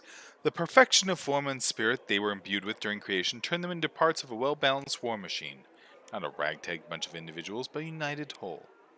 Now, tell me again why I'm supposed to be impressed by your reckless assaults, where everyone is fighting for their ego and for the right to bear their peers to a swift but pointless heroic sacrifice? Some of the Crusaders grumble unhappily, but it's clear they are captivated by the woman's words. The only exception is a scraggly and disheveled halfling monk, whose puffy black eye gives him away as a brawler and a troublemaker. Enthusiastically pushes forward and tries to engage, but one of his friends swiftly jabs him in the back with an elbow, and the poor fellow pauses to catch his breath. Looks like we got ourselves a student of warfare. The woman gives you a suspicious look and raises an eyebrow. Were your words meant to recognize my achievements, or to start a fight the way Mendevian Crusaders usually do? The Crusader's angry curls his fist tightly and retorts with a burst of passion. If those gists of yours or whatever had come for us, we'd have their guts for garters. We'd think we'd never fight a mighty adversary before. The soldier's stern facade cannot fully conceal his relish. Clearly he plans to enjoy this confrontation. He stares around him, look upon their exotic opponent with a mixture of irritation and piqued interest. The woman chuckles before cutting off her interlocutor. No, yeah, it is. I missed this when I was doing my first playthrough. Oh, I would love to see you storm a 60-foot tall walking castle shaped like a gigantic elephant that carries siege fortifications on its back. I'll have you know those fortifications were defended by Jistkin priest craftsmen armed with demon-bound war machines. They use the enemies you cannot defeat as mindless weapons. The woman gives the people around her a triumphant look, adjusts her hair with pointed nonchalance. Her voice takes on a lecturer's tone. You should not argue with someone who happens to be the most authoritative researcher on the history of warfare 3,000 years before the foundation of Absalom. The lecture is over. Do my esteemed listeners have any questions? Well, first of all, who are you? I am Indara, a warrior, magus, and a scholar of classical warfare from Gurund. I admit that I am mildly offended by the fact that my name is not entirely unfamiliar to you, but I only accept this is due to Aveston's isolation from the sophisticated culture of the world at large. Well, you've come a long way to be here. I'd like to think of myself as an inhabitant of Galarian. I don't narrowly identify with any country in particular. Why'd you come here? To witness a legendary war. The confrontation between denizens of a plain famous for its love of violence and the crusaders from every continent united by the common goal of defending their home. An epic struggle of colossal proportions that hasn't been particularly epic so far, truth be told. The monk with the black eye grins and mutters under his breath. Maybe she just can't see it from here. The view will get way more epic if she stops hiding among us and takes a walk outside. The woman smirks contemptuously. Does not deem the monk's words worthy of comment. I disagree. The Crusaders are doing a commendable job of resisting demons. Oh yes, in the situation we found ourselves in can attest to that. But then again, demons are no better. Their preferred strategy also involves brute strength, mindless assault, and the unfounded confidence in their superiority. Well, why don't you join the Crusaders and show them how fighting should be done? No, I'm a historian, an analyst, and a theorist. Do you know what those three words have in common? Describe a mortal woman who has not participated in the conflict upon which their thesis will be founded. And again, I will hardly be able to describe this mess as anything other than a feeble likeness of the last war of Jiska. The more dangerous the upcoming scuffle is, the more motivated we are to find clever and pretty words justify not actually doing the fighting. What's this last war you mentioned? The last war of Jiska, of course. Large-scale conflict that took place 3,000 years before the foundation of Absalom. The war against the Assyrian pharaoh of forgotten plagues, and the war that ended the legendary Jiska Imperium. An epic struggle that became the most vibrant page in military history. Last all conflicts that followed it were a pale shadow, including the one I'm witnessing here. Why do you find the last war of Jiska so inspiring? Imagine legions of golems imbued with extraplanar spirits marching into battle. Imagine flying cities that swoop out of the clouds like terrifying monstrous birds of prey, drop forces on top of enemy castles. Picture gigantic mechanisms powered by captive and very angry demons and devils. Imagine standing in the warpath of walking citadels, or having cover your ears to block out the sound of cannons loaded with shrieking elementals.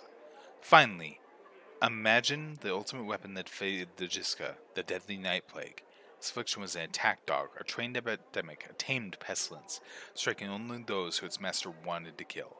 Imagine all these terrors and understand no flight of fancy can even come close to the horror of the nightmares that they made real. And how do you know so much about Jiska's last war? I can say without modesty that there is no more authoritative researcher in Galoran when it comes to the history of warfare 3,000 years before the foundation of Absalom. I've dedicated my whole life to this subject. I've personally visited old battlefields and studied the most mysterious and forbidden archives containing chronicles of ancient wars, sometimes risking my life in the process. I saw a fallen sky sea of the Shori Empire with my own eyes. I ripped out the control crystal from an Exterminator-class combat golem that guarded the Jiska laboratory with my own hands. These fingers held the last flask that the servants of Pharaoh the Forgotten Blaze used to create the first generation of pestilence that devastated the Jiska Imperium. How do I know so much? I saw and touched everything I'm telling you about. You're wrong to treat the Crusaders with such disdain. Let me explain. A debate? I'll be happy to prove that the current conflict can't hold a candle to the last war of Jiska. Very well. The last war of Jiska was waged using a significantly greater number of troops.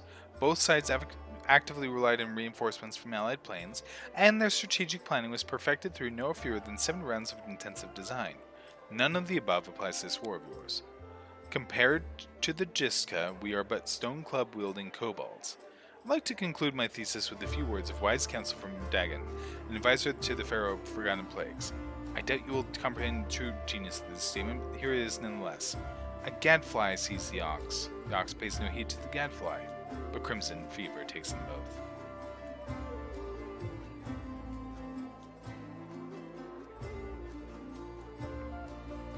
The events of the past are shrouded in legend. The fate of the world is being decided here and now. That is what you fail to grasp. The earnestness on the faces of those around you has taken away Indara's panache, encouraging her to backtrack and stumble over her words. Of course, I'm not trying to diminish the importance of current events. What I'm trying to say is that from the standpoint of history, and particularly the history of warfare, she falls silent, fixedly staring at the unfriendly eyes of her audience. The true importance of these developments won't become obvious until later. As a scholar, I cannot deny there is a certain truth behind your skeptical statements. History is a complex discipline rooted in fact, an evidentiary base that grows ever more meager the farther the described period is from the present moment. Of course, if I were arguing bad faith, the way Crusaders embellish their tales of slaying a single Brimrock by adding a dozen Balors, for example, I could win this debate. I'm above such things, and therefore I'm forced to admit that your skepticism is not entirely without merit. Have you changed your mind about joining the Crusaders? I don't see the point. You Crusaders appear to be quite confident in your skills. Anything else you present your arguments to me with extreme confidence. Indara unbuckles her sword belt and hands you the weapon. This is a worthy blade. It will be of use not only for the strong, but also for the wise. And this is where I bid you farewell. Before the end of the day, I was planning to observe how winged demons use pack tactics to drive their prey like herds of livestock. It's about time I got back to my research. The hint of a smile graces Indara's lips when she sees disappointment in the eyes of many Crusaders around her. Stay safe.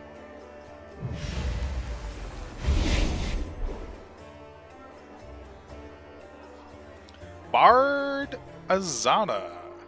Yep. It's, I don't know if it's good or not. I don't know if I would even start to say it's good or not, but we'll try it.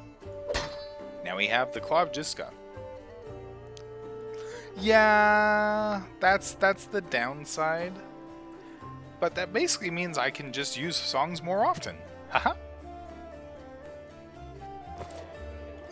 But in all actuality, it's one of those things where I am having to make like I said, I'm not fully familiar with all that's available to Azata, so that's part of what's going on. But yeah, Scald Azata, you could maybe. Follow But my as I have mentioned steps. before when we played and when you were commenting on such before, no, I'm not going Scald. It's not the plan I have with this. Yep. Yeah, this is just normal Bard. Read the books. I I have many times. During the march through the dungeon, we never got the chance to exchange proper greeting. It's high time I shake your hand. Like to know more about you. Of course, ask anything, I'll answer honestly. Tell me about yourself. Where are you from? I'm a little bit from Geb, a little bit from Katapesh, mostly from the Knights of Iomade. I was accepted and began my training at 14. Belonged to ranks more than I belonged to any other place. Really? Well, shit, okay, that's a different story. Okay, I didn't know that. Come to Mendip by a long road, haven't you? A very long one. A traveler is expected to have amusing stories. Unfortunately, I only have 3 tales of any interest. I'd like to save them for our next feast. Otherwise, I won't have anything to show for myself when it's time to start bragging. That just won't do. Especially since I'll win the night with my cautionary tale of battle at Chupacabras. Chupacabras? Fascinating. Can't they drink their victims' blood during combat and gain strength from it? Oh yes. And they do it very quickly. They bite one victim, suck out their blood, and they strike their next victim quick as lightning. But now you've tricked me. I've started telling the tale. I might as well do it properly. Picture a small town in Kadira, and down in the dungeon there's 2 murderers waiting to be executed. The gallows are already built for them. The rope's been bought. But sometimes life takes a surprising turn. Suddenly a paladin of Iomade appears in the doorway and offers the murderers a deal. They go with her to fight some monsters. They live. If they survive, that is.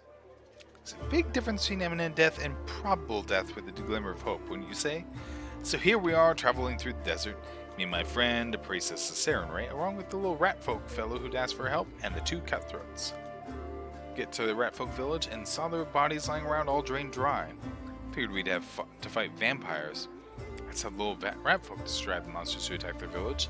That's why we went on all brazen like. The sun was high and the vampires couldn't attack until dusk. Never got a chance to look around. Black shadows quick as the wind attacked us from all sides. Not vampires, but chupacabras. One of the lads we pulled from the gallows got killed right away. The second one ran for his life. That left me, the ratfolk, and Kira, the name of the priestess, and we all steeled ourselves for the fire of our lives. No, mostly just, conversation, companion conversations.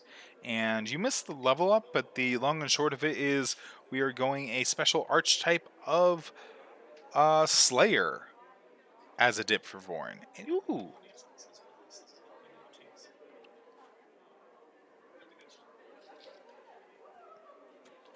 And I have sausage now. Hell yeah. Jalapeno and cheese sausage. Just when we thought the end had come, with the chupacabras surrounding me like a pack of dogs around a bear, and our ratfolk friend wounded and down, and the teeth as quick as those blasted monsters were clenching Kyra's shoulder. Right then, when all hope was lost, the other lad from the gallows suddenly comes running back. He kills the beast attacking Kira. I'm sure you know what a turning point in a fight looks like. This was it. A moment before we lost, and a moment later we had back under control. The chupacabras dropped dead one by one. The little rat folk is reunited with his family who are hiding in the basement. Priest and I closed the eyes of that boy from the gallows who saved us. Shame he didn't survive the fight. May the gods keep his soul in his journey through the afterlife. And a good story. Could have died in disgrace on the gallows, but instead he died a hero. I'd fancy his stunt earned him some points on his final judgment. It's smart to remember our journey doesn't end in death. Had it not been for that mercy, Milos, that was his name, would be hanging from a noose, and me, Kira, and all the ratfolk would be dead in that village. Someone told me that a kind deed done by an unkind person is 100 times more precious. By the same token, an evil done by a noble soul is 100 times more horrifying. That's why I really wanted to say, the chupacabras were just a good starting point. Yeah, you should eat a real meal at some point. Oh, this is good. Damn, that's good.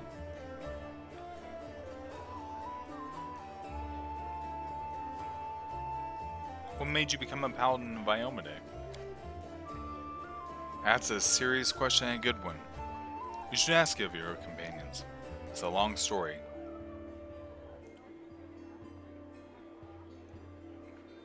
To start with, 12 years ago I was nothing like the person I am now. I roamed the streets of Soku with the other homeless orphans. I stole, I fought, I was a hired sword for a bit. Not the proper origin for a paladin, is it? Back then, Soku was a city of orphans, widows, and widowers. Gnolls decimated the city regularly. My parents were among their victims. People there heard about new deaths before they'd finished mourning their previous losses. One day, a group of knights of Iomade brought a glimmer of hope to the city, while others saw them as saviors and protectors.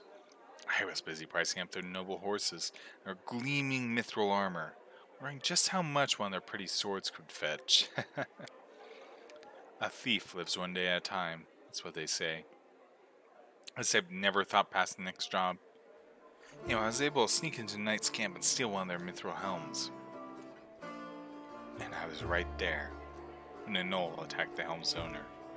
Asemi was her name. It dealt a blow to her unprotected head. A gnoll like all those others she'd fearlessly driven from the gates of Solku. That one blow was fatal, but who really was to blame for her death? The gnoll attacker, or the young thief named Sela? I know what it takes to survive sometimes. I can't judge you. Well, I can. I believe everyone deserves a chance at redemption, but redemption means you understand what you did. You're willing to be harder on yourself from now on. But you were asking me what brought me into the ranks of Iomade's warriors. We all chose the paladin's life for our own reasons. Some are guided by nobility of spirit, some by a desire to fight injustice. I became who I am through penance and a debt unpaid. The day Asemi died protecting my city, I wanted to kill myself for the terrible guilt I felt. But then I realized it wouldn't make the world any better. I decided that instead I'd try to take her place. I'd become who she had been, protect the innocents that she would no longer be able to protect. What are the principles that paladins of Iomade follow? I'll tell you. I like to recite our code. Feels like I've said it 1,000 times, but it never gets old. There's a strength in these words. I will learn the weight of my sword. Without my heart to guide it, it is worthless. My strength is not in my sword, but in my heart. If I lose my sword, I have lost a tool. If I betray my heart, I have died. I will have faith in the inheritor. I will channel her strength through my body. I will shine in her legion, and will not tarnish her glory through base actions. I am the first into battle, and the last to leave it. I will not be taken prisoner by my free will. I will not surrender those under my command. I will never abandon a companion, though I will honor sacrifice freely given. I will guard the honor of my fellows, both thought and deed, and I will have faith in them. When in doubt, I may force my enemies to surrender, but I am responsible for their lives. I will never refuse a challenge from an equal. I will give honor to worthy enemies and contempt to the rest. I will suffer death before dishonor. I will be temperate in my actions and moderate in my behavior. I will strive to emulate Iomade's perfection. Thank you. Learned everything you want to know. I hope I didn't bore you. Ask me something else if you like. Earbeth said your friend Jana Aldori is missing. You know where you should look for her? Earbeth is worried about her fighters, I understand that. I want to look for Jana myself, so I didn't distract you, but since you're in this too, I could use some help. I met in Canabras a few days ago. Just hit it off. We went drinking together. We went to an unforgettable celebration together too, but we got separated in the crowd. We should start looking from the main square. That's where I saw her. Jana's a good fighter, even if she is green. She couldn't have become an Eldori otherwise. Hope that means she's alright.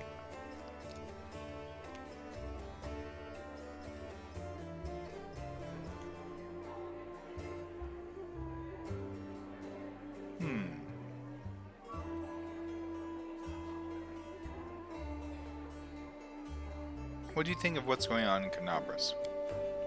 It's complete chaos. It's like we're both here to handle it, right? Does the way I talk bother you? No, it can seem blasé. Many good people are protected Trendilip to Antir and Canabras. Paladin of Viomede is expected to be properly respectful and so on.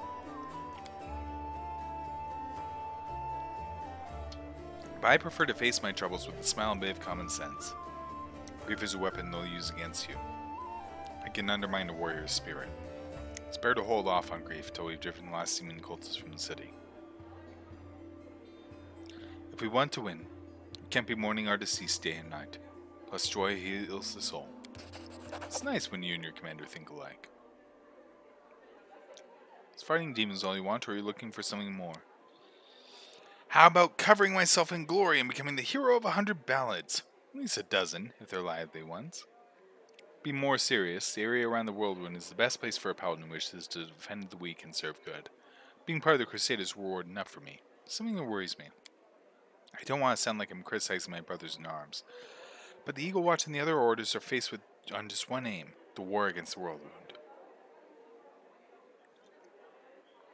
That's why they can sometimes overlook the smaller things, ordinary misfortunes, you know. I always liked being a wandering knight because at any moment I could get up and go help us poor rat folk whose family had been kidnapped, or an old woman whose favorite dog had gone missing. So here's my answer. I don't have some big important goal, but I'll be happy to help those who need it, a little bit here and there.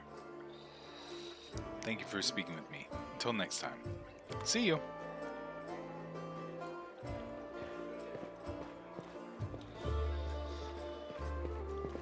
Alright, time to get our next companion.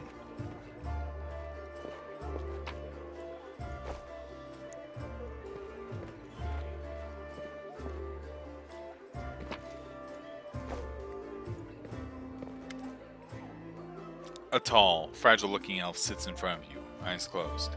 He's as pale as a ghost, his arm wrapped in a blood-stained bandage.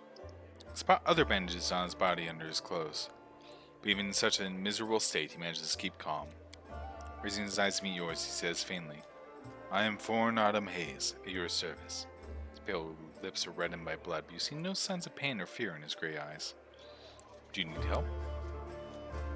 After giving you a cold, intense look, he shakes his head. Do not trouble yourself on my behalf. A local healer tended to me.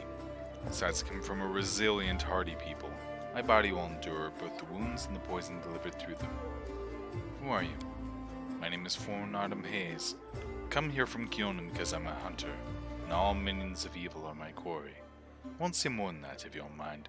We are strangers and of different races and cultures. I'd rather not tell you more than is necessary. Who wounded you? A sinner and accomplice to demons. Quarry I'm hunting in this inhospitable place. I am Vorin. You can trust me, I might be able to help you. Be impolite to refuse such a direct and friendly offer. Who's your quarry here in Mendev? I was hunting a fugitive, a describe by the name of Kaelessa. Pains me to admit, there are heinous malefactors such as her among my noble kind. Managed to catch up to her in Canabras and wounded her. Then demons appeared and the city was engulfed in flames. I was injured in the battle that ensued and couldn't free her soul from its service to her dark masters. He expresses no anger or hatred as he speaks, only compassion and sorrow. I'm sorry for your misfortune. Hope things will turn out differently next time. There is no need for pity. Our ancient kind is blessed with great longevity. We gain a deeper understanding of the world than other races, and we learn our lessons better than anyone.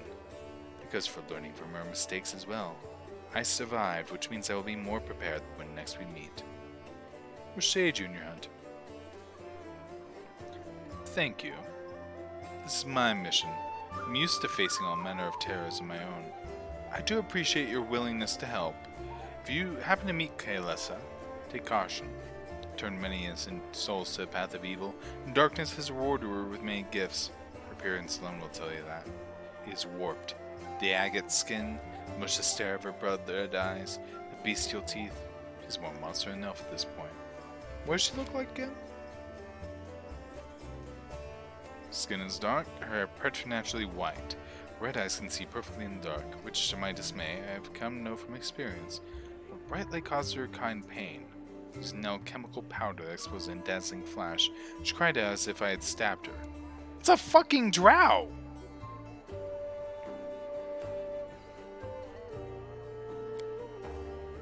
It's clear this woman is a faithful servant of darkness. Marsica Lester's left on her appearance say as much. I'd like to know more about you. Other people tend to believe that identity is some of a person's actions and the events that happen to them. For them, I am one of a long line of warriors of Kionin, who since his youth has dedicated himself to hunting evil and injustice. For them, I am a successful and capable huntsman who has tracked down and slain a great many monsters.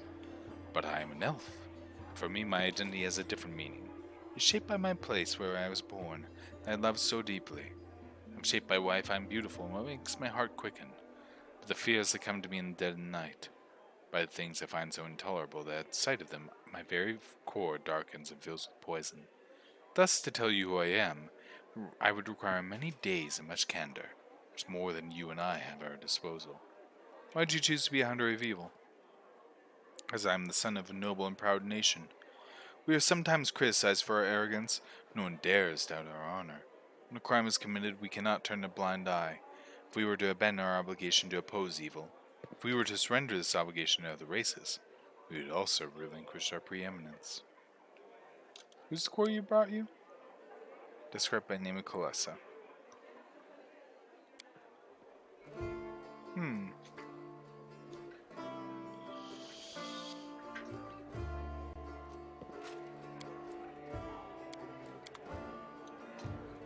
A fucking drow.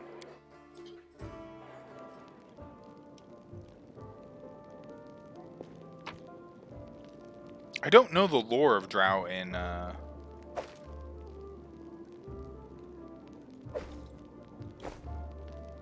Pathfinder that well.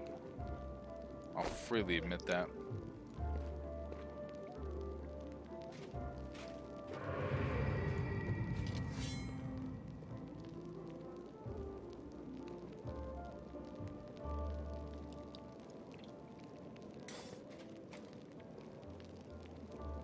Can't wait till they fix that.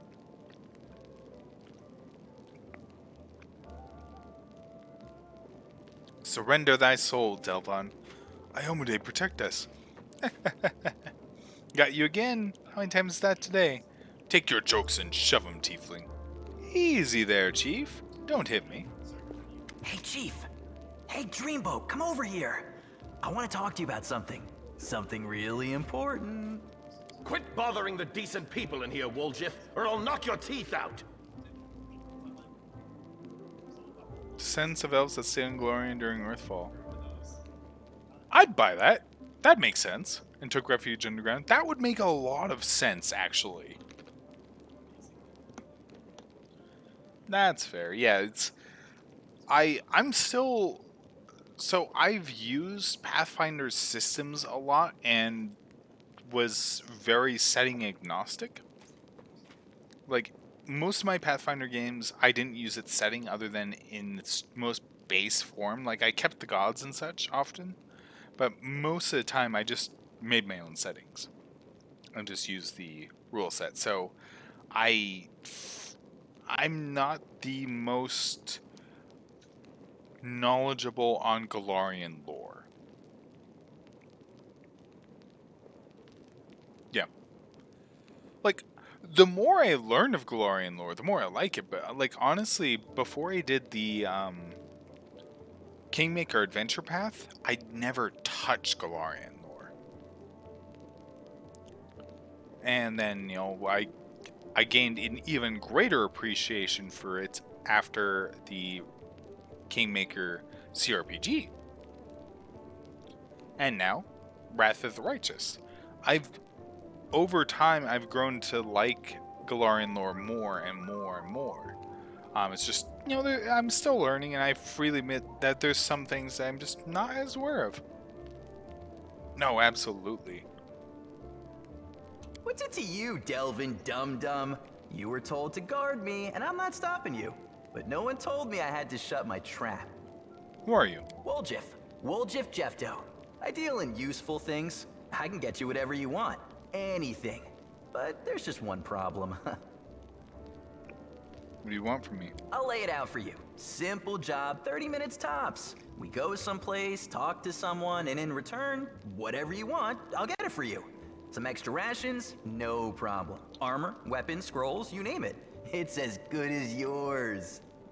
If you need my help with something, whistle and I'll be there. I'm handy enough with knives too, and even my magic know-how isn't too shabby. What a load of guff! If you were good at magic, you wouldn't be stuck in here now, would you? Don't you listen to him, Chief. He'd find fault with the Queen herself. I'll be useful to have in battle, and I'll sell whatever you want at a reasonable price. It's your lucky day. You won't meet another gem like me in Canabras. Why are you in chains? Does it really matter? Don't get hung up on the past, Chief. Don't look to the future. Live in the here and now. He was caught thieving. Your shadow, what was that? Get me out of here and I'll tell you. And don't worry, it's not contagious. Can't help you while you're chained up here. How can I free you? That's easy. You know Irabeth? Feisty looking gal, always wears armor. You can't miss her. She's the meanest fighter in the whole city. When you see her, put in a good word for me, will ya? Tell her there's this guy Woljif locked up for no good reason in the Defender's Heart. Well, for the follies of his youth. And he really wants to get out on bail so he can keep up his good behavior and make a contribution to society. You got that? Will you do it? Alright, I'll talk to Irabeth about your situation. I knew I could count on you. Knew it the moment I laid eyes on you. We'll talk later.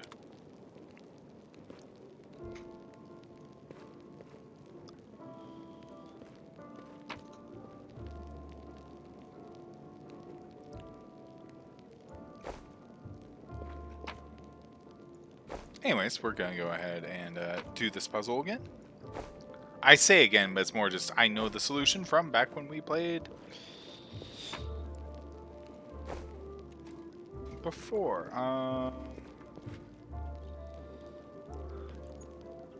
Is that down? I think that's down.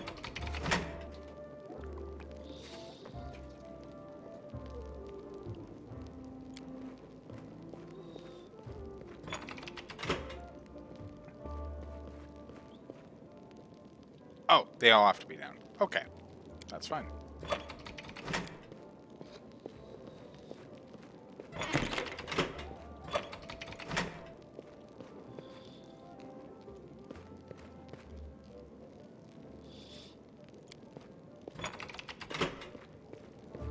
Maybe these two down?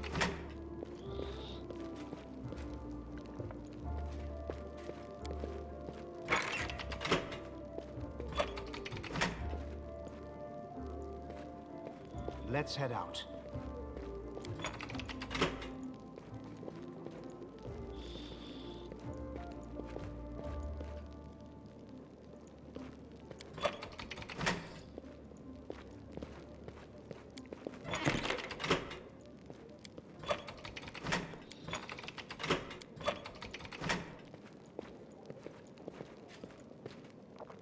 Alright, fuck it. Alright, hold on. Hold on.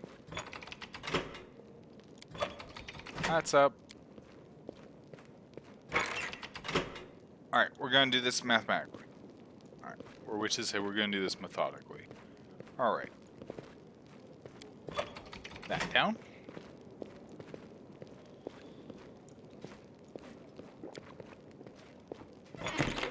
That down.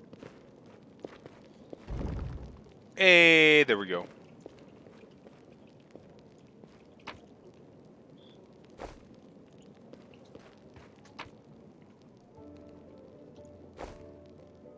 That's right, books. Also, spicy pastry. Half a century ago, our parents fled their homeland of Sarkoris, terrified of the invading demons. They were certain that the war would be over, so they didn't go too far and found the refuge here in Canabras. They used what little savings they could to build a tavern where any crusader could get a bowl of soup and a good night's rest in exchange for some money and news about their recent victories. That city looked completely different back then. It was a triumphant city, full of hope, inspiring songs, and brave paladins in shining armor. We praised Our Lady Pelura openly, hoped the lands of our ancestors would be ours again in no time. Things have changed since then, though. Our parents had left to the goddess' halls. Dresden is long gone. The whirlwind grows deeper every day. The Crusaders seem to take more interest in fighting each other and us townsfolk than in eradicating demons. Oren has gone mad and puts his inquisitive zeal into burning witches. Today, Canabras is a city of fear and suspicion. We even had to hide our altar of the Shimmering Maiden in the basement so one would accuse us of demon worship. Queen Galfrey has recently appointed Oren the prelate of Canabras. Nothing will stop this murderer from taking complete control of the city into his hands and serving his so-called justice on everyone. His previous acts of violence were just beginning of a full-scale massacre. We have to flee, run like our parents did. This time not from demons, but from Crusaders. Soon we'll sell our tavern and leave, anywhere away from the agony of this endless war. May Pelura protect the city from whatever comes next.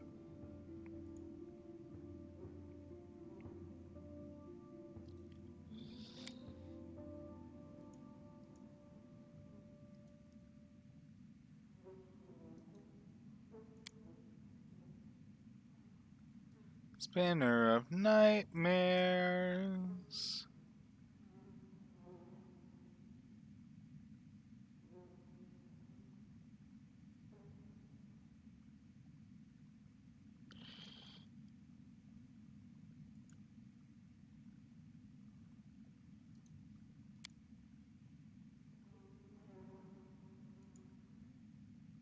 So neither of those books provide any sort of buff or anything, which is fine.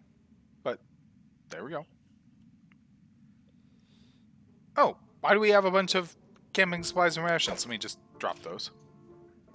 We don't need those.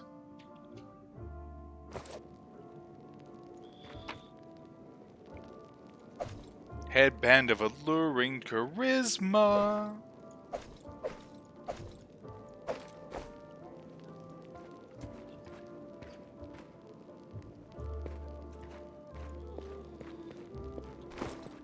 I'm just gonna casually put that on myself.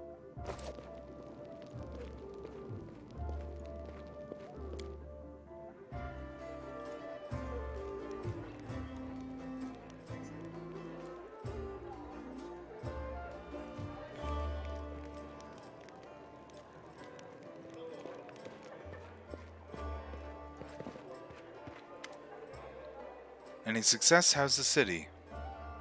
A tiefling chained up in the defender's heart. Who can tell me about him? Buljif is a petty thief from a gang of thieflings operating Canabras. That's what you call them in these parts. They tried to rob a vendor of magical items recently. Fortunately, we apprehended only one of them and the rest managed to escape.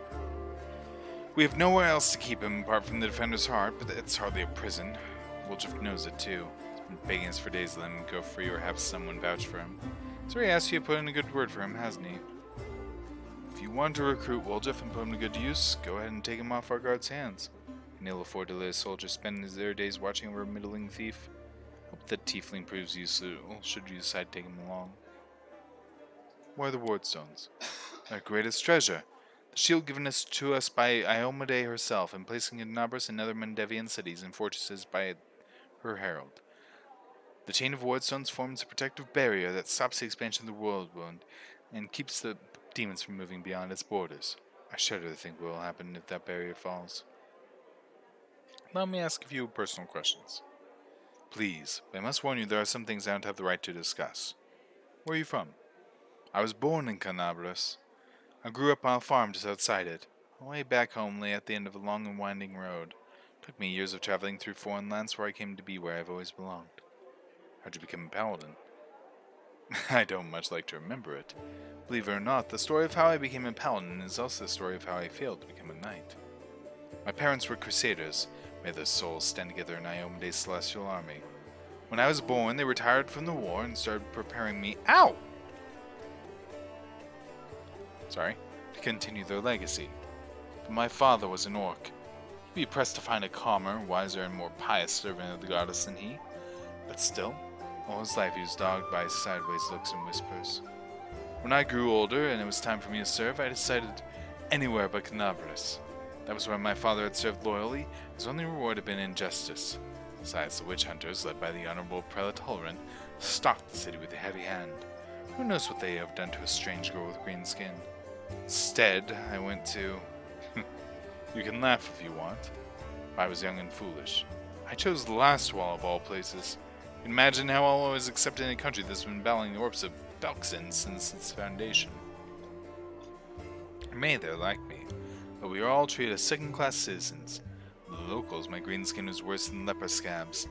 My brothers in faith kept their distance. I took my vows, and the goddess granted me the powers of a paladin. Even then, not a single order would accept me into their ranks. I spent another 6 months knocking on doors before I realized a simple truth. I serve Iomade, not these people. I don't have to prostrate myself before them. So I left, as a paladin, but not a knight. I'm sure you can imagine what it's like. In most places, tieflings are despised even more than half-orcs. How'd you come to join a knightly order? I left last while and went traveling. The goddess guided me, and my path led me to where atrocities were happening. I often fought in exchange for gold. Never for unworthy aims, of course. I wandered the river kingdoms for a few years, killing monsters and tracking down criminals. Sometimes I thought I was just wasting time. My true place was in Canobras. I pushed those thoughts away. Didn't even want to think about going back. But in the end, divine providence had brought me to my senses. It's happened in Taimon. I was tracking a gang of bandits, which my employer suspected was a cover for Resmiran spies. I managed to find their lair, but instead I found something far more dangerous than spies, an unholy temple to Zun Kothun. When I broke in there, the cultists were about to sacrifice someone, the person who was destined to become my wife, Nevia. That's another story.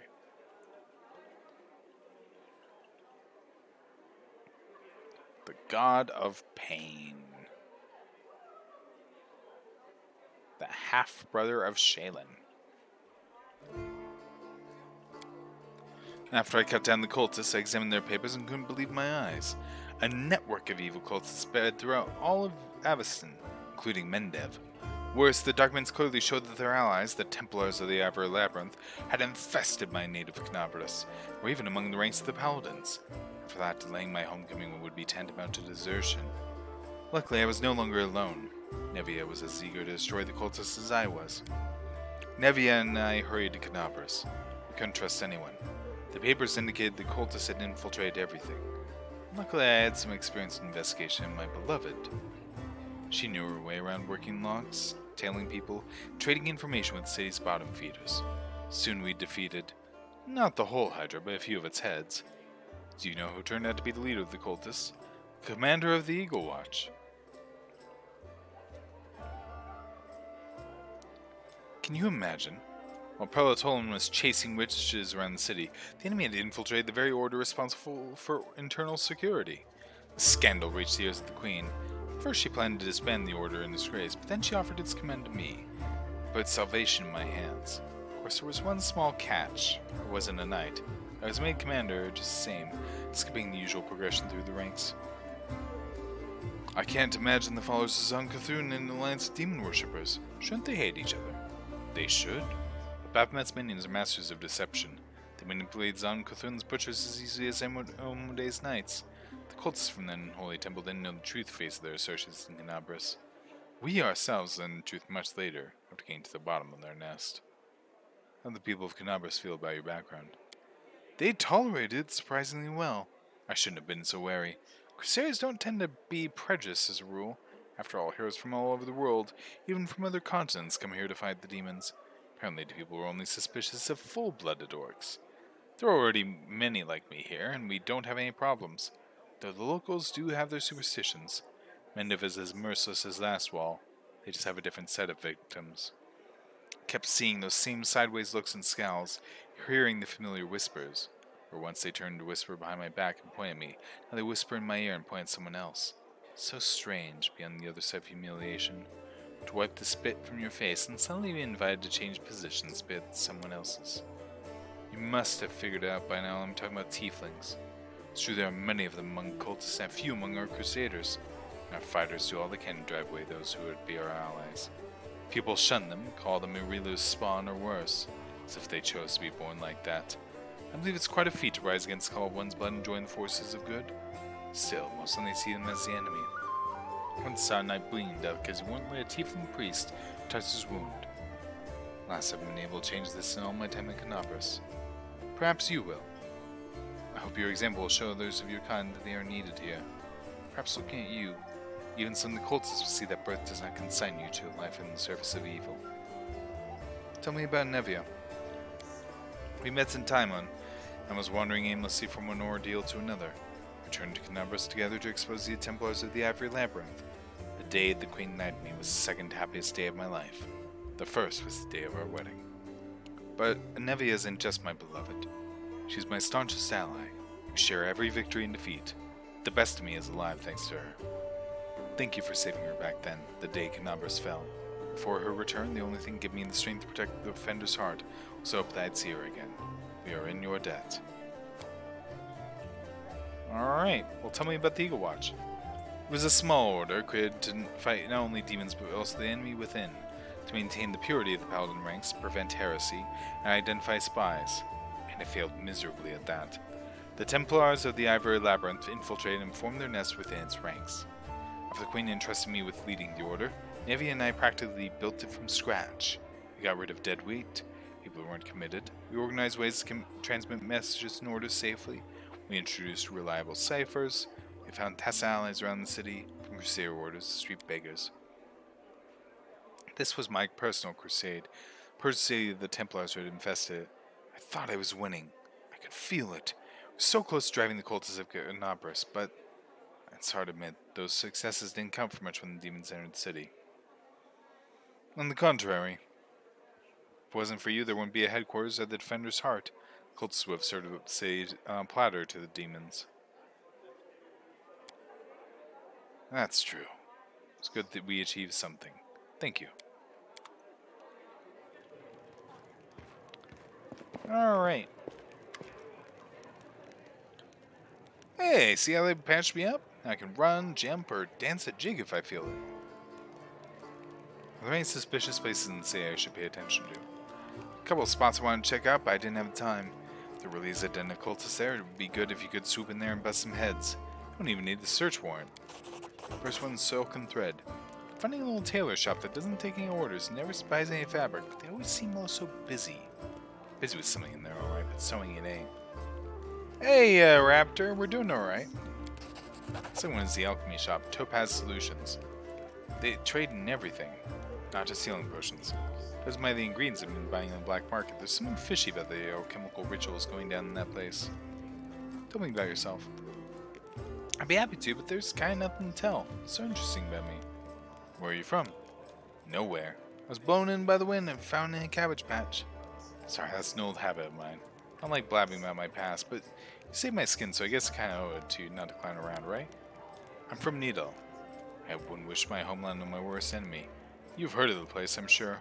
Ruled by monsters that aren't alive nor dead, and the official religion is the cult of Zan Cthulhu. I grew up in a slum like a weed between the cobblestones. Didn't have a dad. I had lots of aunts and uncles. My mom was cronies. No prize for guessing the kind of business she was involved in. Give me a set of lockpicks as soon as I could hold a spoon. While other kids were picking their noses, I was picking pockets. When I was 12, the monks of the Silent Shroud came for us. Creepy guys with their mouths sewn shut. The guards in Nisrock. Mom gave me to her friends, and we hid in a secret temple of Desna. Never saw my mom again. I lay low in the temple for the next few years. Kept my head down. Watched floors fetch water. Listened to sermons. Funny thing, after a while, I started liking Desna's teachings. So as I was old enough, I was out of there. Left Needle and got as far away as I could. Ha! Quite right. I type group you got here from noble street thieves. And you got that right. Only the best for you. What do you do if the knights and nobles fail to save the world? The lowlights are our only hope. How'd you meet Erebeth? I was bumming around Timon a while back, doing this and that. Dusting temples sometimes give me jobs. Sometimes need people with skills like mine. On the surface, it was fine, I guess. After Needle, the freedom of River Kingdom should have seemed like heaven. A chance to sit back and enjoy life. But I wasn't happy.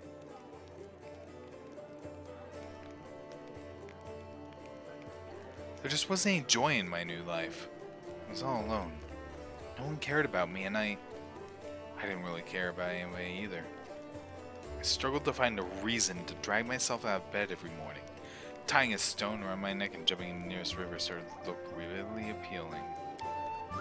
One day I was hired to follow some fellows who the local authorities suspected were Esmerian spies. Stupid. Made a rookie mistake and they caught me.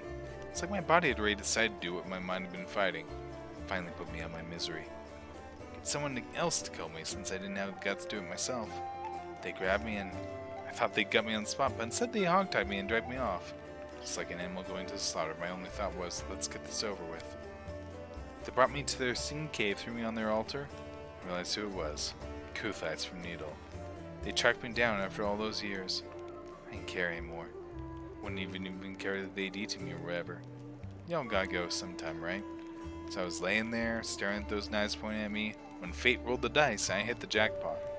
Irabeth. There she was, storming into the cave. Picture it. I'm lying in an altar with all these knife-wielding maniacs around me. Suddenly Irabeth storms in. Thought it was Iomade herself. Fierce in her shining armor with her gleaming sword raised. She made quick work of those scumbags, chopping them up just like that. Didn't even have time to blink. She untied me and then... She looked through the papers they had on the table. She started swearing like a sailor. So much for Iomade. How'd you and Irabeth end up in Canabras? After almost becoming a human sacrifice, I knew he never wanted to leave Irabeth's side. Destiny knows I fell for her instantly, and I fell hard. My misery was gone. When Irabeth showed me where I was in those papers, proof that the cultists had nested in her home city, I offered to help her without a second thought. She must have figured I couldn't wait to get my revenge on the cultists, but I didn't give a damn about them. It was her. I'd go anywhere with her, even on a crusade or into the jaws of a dragon. But I took to life in Nabras like a duck to the water. I used to be an outcast wherever I went. But half the Crusaders are the same. After all, who'd volunteered to tangle with demons from the edge of the abyss? You gotta be either a goody two-shoes with too much honor and free time, or a misfit with no life out in the normal world with normal people. People come here to run away from their debts, their past, from themselves. So I fit right in. What's it like living with Irabeth? It's like living. Without her, I wouldn't be. Seriously, if I were alone, I'd definitely be gone by now. Sure, sometimes we argue, can't deny that. Sometimes we bang our fists at the table and yell so loud that the walls shake. That's all about order business. Home... I'll give you an example. I kinda always wanted to move out of that broom closet we call a house and into somewhere cozier. Ain't like they take a vow of poverty at the Eagle Watch. But every month, somehow, most of our spare money is spent on Crusader business. Sure, I get mad about it, but it's part of why I love her so much. You know, Irabeth has that thing that matters most for a person. A purpose in life. She's always got a reason for whatever she's doing. Her whole life is a crusade. And I just drifted around like a leaf in the wind until it doesn't brought us together. Now she's the meaning of my life. So it really makes no difference if we live in a mansion or under a bush.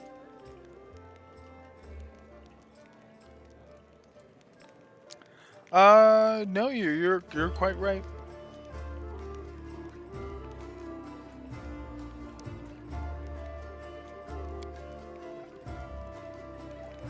What are your responsibilities in the Eagle Watch?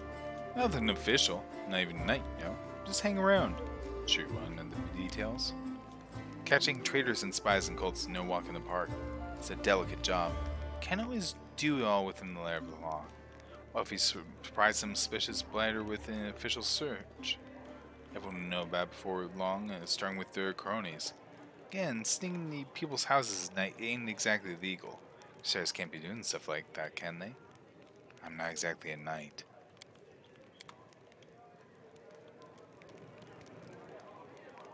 No, and Vorin doesn't dispute that. It's kind of one of those things where it's like, yeah, can't always go by the letter of the law. So let's grab Woljif. And then we'll rest.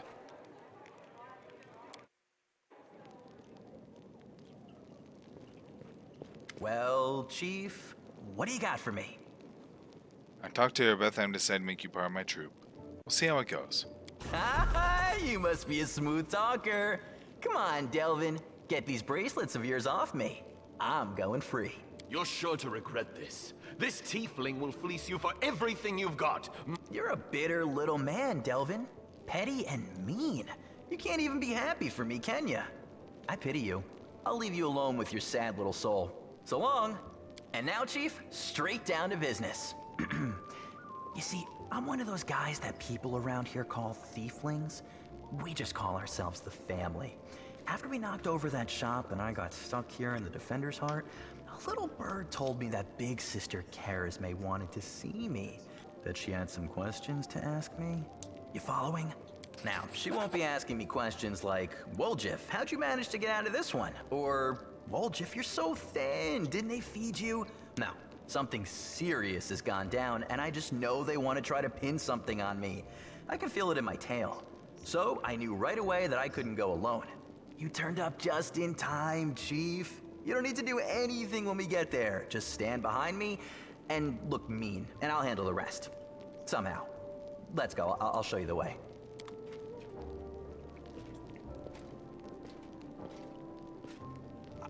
I'll admit, Ember and Woljif are my favorite characters.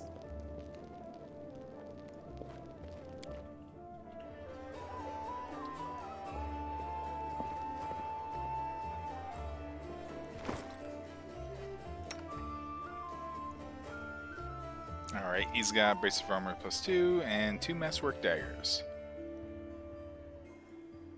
Nothing else I'd really give him. That said, Spellbook.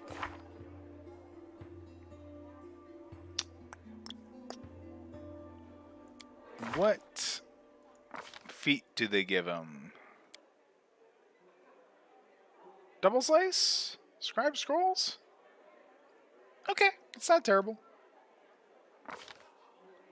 They gave him Double Slice. Okay. Okay, he started with Scrolls. Double Slice is fine.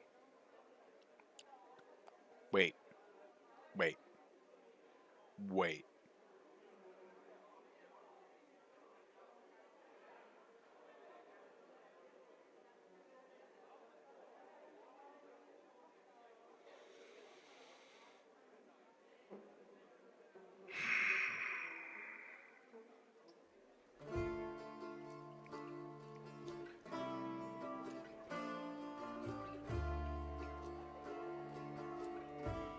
Oh!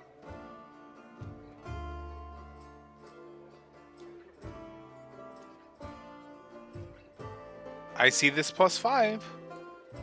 I guess Double Slice does do Dex too. Okay.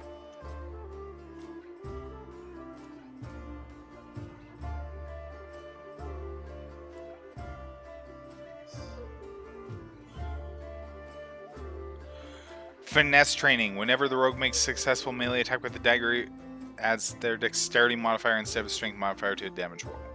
Yep, there we go. Yep.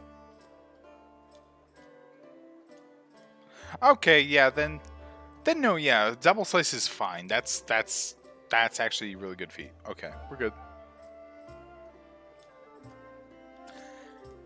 Yeah, for half a second I was like, do I need to rebuild him? But no. He is a worshipper of Callistria. I'm somehow not surprised.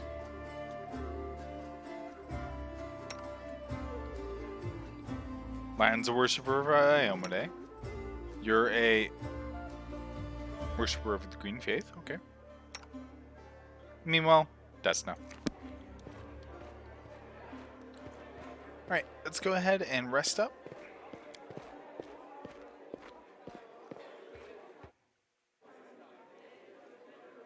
Well, I mean, alright, yeah, I guess we'll go ahead and... No scroll scribers kit available. Oh, yeah, shit, that's right. Well, it's fine.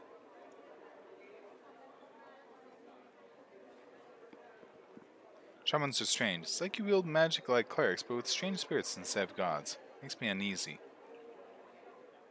What does it matter where the power comes from? What matters is it's on our side.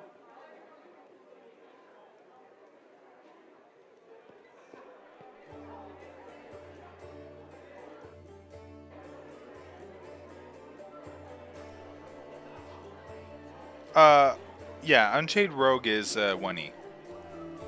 Anything that goes Unchained is 1E. And Wrath of the Righteous is all first edition.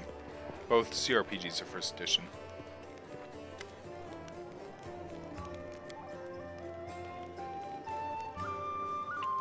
How'd you become a thiefling? I already was a tiefling, and life made me a thief. Been in this business since I was a kid. Grandma used to say, if you don't work, you don't eat. She gave me as an apprentice a Ygir, a tiefling neighbor of ours. Cunning old geezer. Take a purse off somebody's belt, open bags undetected, even do some magic. Just climb through those basement windows and open doors from the inside when I'm still small enough. When I grew and stopped fitting through the windows, I decided I was done with my education. I repaid my grandma for everything she'd done for me, which is absolutely nothing. Why'd I feed her if she wasn't bringing me any money? You don't work, you don't eat. So I took off. Got bored of my teacher too, but when I as much as hinted at leaving, said I owed him for my education. So just nodded, and then I joined the Owlbears, gang that ran our district, and told him that Ygir was working in their territory. I don't know what happened to him, but I stayed with the Owlbears. Then their leader started giving me the cold shoulder. I did steal from him, but never that much, so I had to rat them out to the guards. Then I joined the Golden Hands. Oh man, that was a good time. Rich pickings. I would stay with the Golden Hands, but then the Northmen promised me a bigger cut if I told them where the Golden Hands kept their loot. I'm no fool, of course, so I told them. After that, I only had one option: join the Northmen. Then the family came. First, no one took them seriously, calling them thieflings and all that. I felt it right away. They had power behind them. They had more money.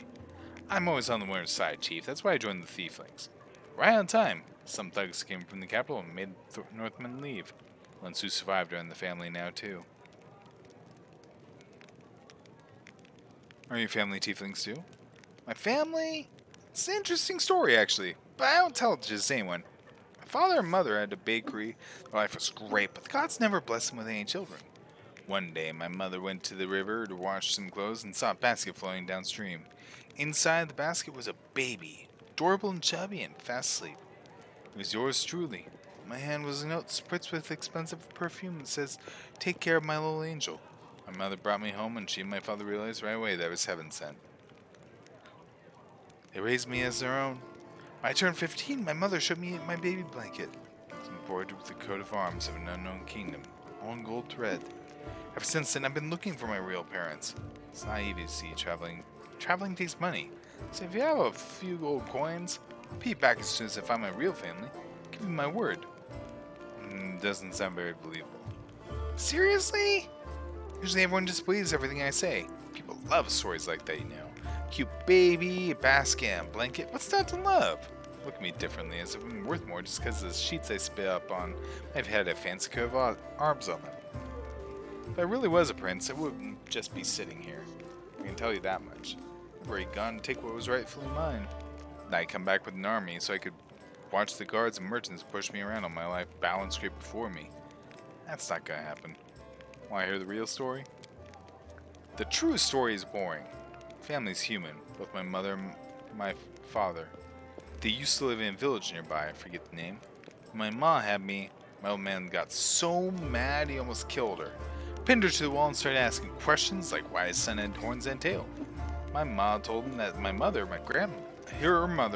used to fool around with a demon. We heard this, Daddy Dearest got drunk, trashed the house, and took off.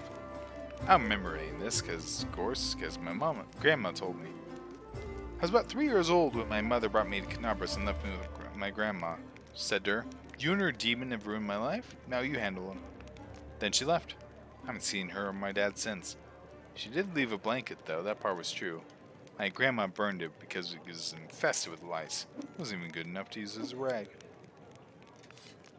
You'd think after all that my grandmother saw the light, felt rightly ashamed and kissed my horns? I wish.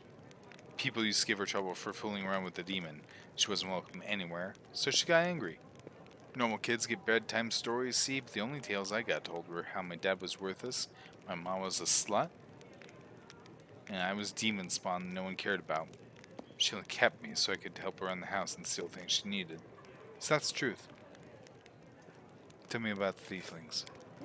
Alright, I won't tell you everything, mine, but I can tell you a little. The thieflings are Mendevian thieves. The gang was started in Mendev's capital by someone or other, and soon after they'd spread all over Galarian. They're also called the family. You know why? because us tieflings are easy to spot. Wherever we go, guards always hassle us asking, "Are you lost or somewhat, Hornhead?" We just say we're visiting family. If they say, "Oh yeah? Who?" Give him the name of a local tiefling. Confirms everything, even if he's never seen you before in his life. That's why we're all brothers and sisters.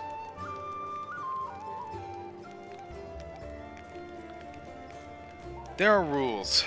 Who does what, who gets what cut. I wouldn't say it's a lot, but they make it worth your while. They even heal you if you take an arrow. But the biggest no-no is this. You don't steal from the family. If you don't contribute to the shared pot, you'll get the cold shoulder. You won't be treated like family no more.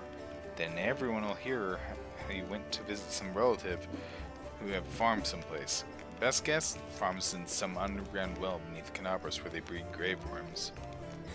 If Sister Crusade, our boss, looked the other way more often, I'd really be able to spread my wings. Sin from someone you call a sister. Now that's low. Birds flying low before a storm. I'm just surviving as best I can. Imagine the situation, Chief. 7 years old, you come home and your own grandma, your family is lying there drunk. There's no food because she got wasted in the morning and didn't cook anything. You know that she has a stash on the third floorboard. Take this money so you don't starve to death. And when she wakes up, she beats you because you shouldn't have taken it. You should have stolen some food. You're a waste of space. That's something you can never understand, Chief. You only care about moral choices. You always know what's right and what's wrong. Brother, sister, grandma, mother. In real life, they're just words. What do you think of Canabras? It used to be such a hole. Then the Crusaders and refugees came here and things started looking up. Although it depends who you ask, I suppose. Witches better steer clear of here because Iomede's followers are ferocious. Especially Horan Shapik, the local inquisitor. He's a tough old goat. I didn't see it myself, but a serving girl at tavern told me their second cousin's son from his third wife is a paladin, and she said that he said that Holren takes an unsheathed sword with him even to the privy. When he sleeps, he puts it on the pillow next to him. When he's in his cups, he strokes the blade and whispers sweetly to it. You're my one true friend. You're the only one I can rely on. Erebeth's giving us a hard time, too. You just might just look at someone nice little bauble, and before you can think of taking it, before your fingers even twitch, she's coming for you with her nostrils flaring and her fangs glinting. Scary woman. But even she's better than Sister Charisma, our boss here in Canabras. By our, I mean the thiefling's boss. You get caught by Erebeth, it's all in the open. Go to prison or you end up as worm food. If you step on Charisma's toes, poof! You're gone, just like that. No one ever sees you again. All here is, he went to the family farm. And he's never had a family or a farm. You have demon blood in you. Do you feel drawn to the abyss? If it was anybody else asking, I'd keep my mouth shut. You're a tiefling, so... yeah, I feel the pull. Sometimes. My mind starts buzzing with all kinds of thoughts, but it's all nonsense. I don't want to go to the abyss. I wouldn't last a second.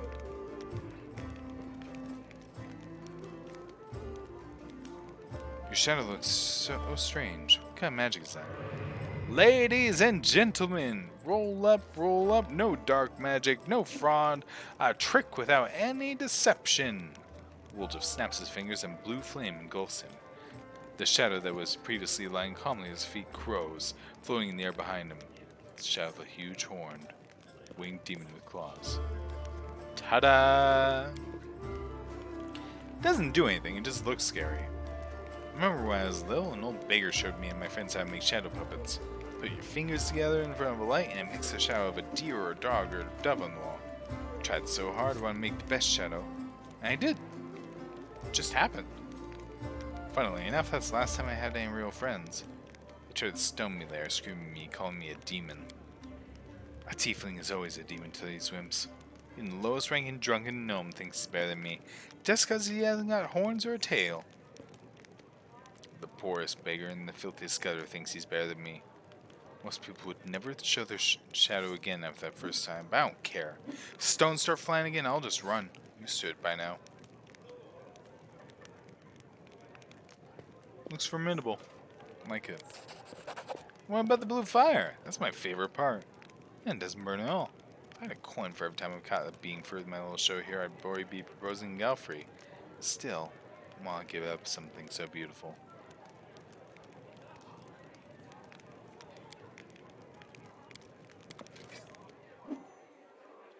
I do appreciate him coming clean for a moment. Because where a tiefling goes, no, yeah, I feel the pull. Because that's the thing, is like, you can absolutely overcome it. But tieflings do have the blood of the abyss or the hells in them. And that's the thing is, devils, demons, they're Let not us be careful. flesh and blood in the traditional sense. They're living embodiments of evil and chaos in the case of the demons. That goes a lot deeper than, oh yeah, no, my grandfather was Kadiran.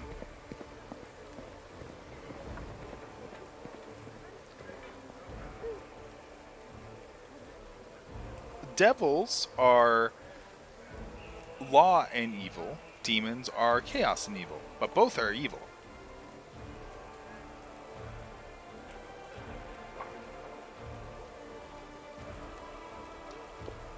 Tieflings can be devil-born or demon-born. Or in the case of my specific character here, Rakshasa-born. Yeah, daemons are neutral evil. I think there can be daemon tieflings too. I wouldn't be surprised. Daemon, daemon-blooded aren't common in D&D. I don't know how common they are in Galarian. Okay, there can. Alright, no, I believe it. Yeah. Vorin is Rakshasa-born. He has Kitty in his ancestry.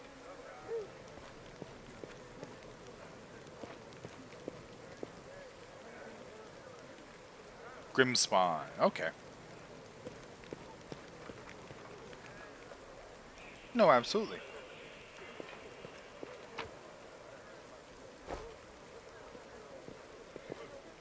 In my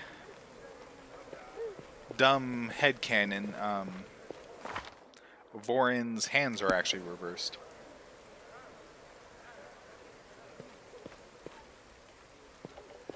Tread lightly.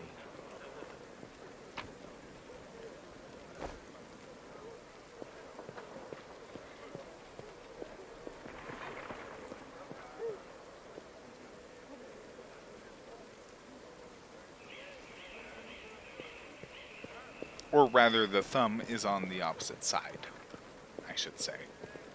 Which is one of the defining traits of a Rakshasa. They have their thumbs on the wrong sides. I'm gone. They don't have opposable... well, no, I mean, it is opposable in the sense that it's opposable to the rest of the hand. But, yeah, they don't have their thumbs. Yeah. Twins are SMR and Tiefling. Oh, no, absolutely. And that's true in D&D as well. You can absolutely have twins that are SMR and Tiefling. Have their fingers jointed backwards? Do they?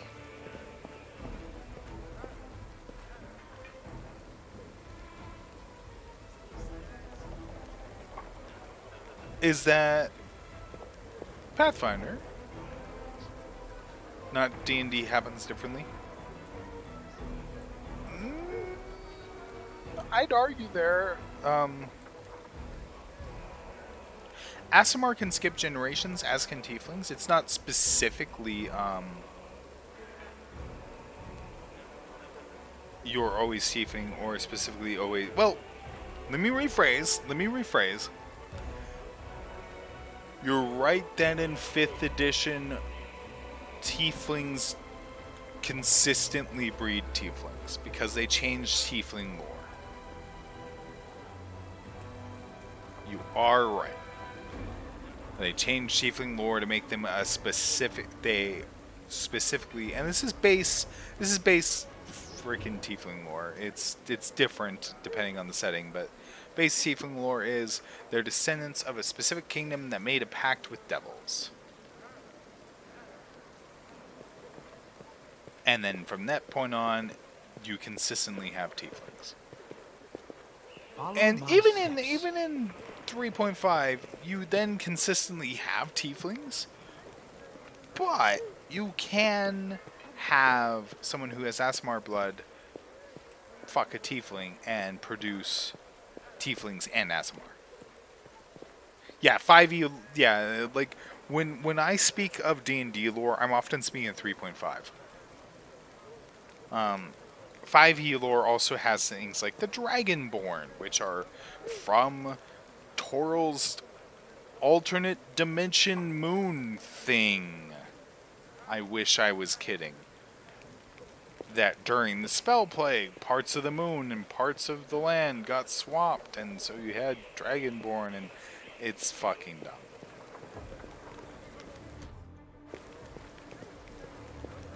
No offense, but it's dumb.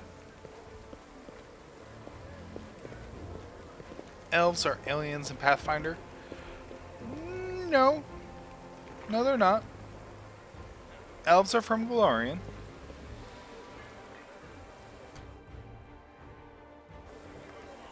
Right, yeah. Abalturo is the full thing. It's the alternate dimension of Toral. Yeah, it's the fucking. Ugh. Yeah, elves are not aliens in Pathfinder. They are native to Galarian. They did swap planes to avoid Earthfall. Oh, are they? Wait, they actually are from another planet? Oh, well, fuck. I spoke too soon. My mistake, because fucking Pathfinder's lore about the different worlds and such is interesting, but also, God, is it hard to keep track of sometimes. For example, there are space goblins. Let's head out.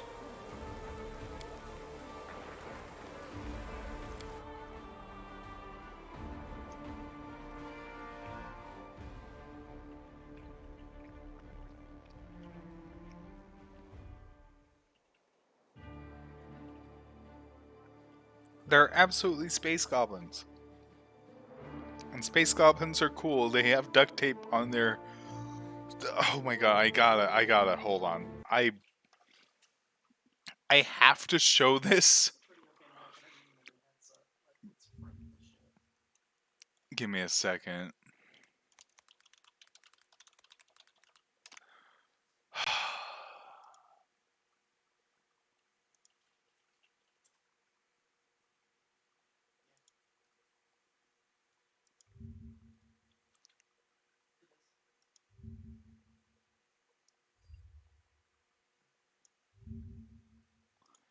Have space goblin. Yeah, you are. Yes, yes, you are. Their tech only works for them. That's Does it? I thought it was more just that it's so shit and literally held together by tape and prayer that it's not safe to use for anyone else.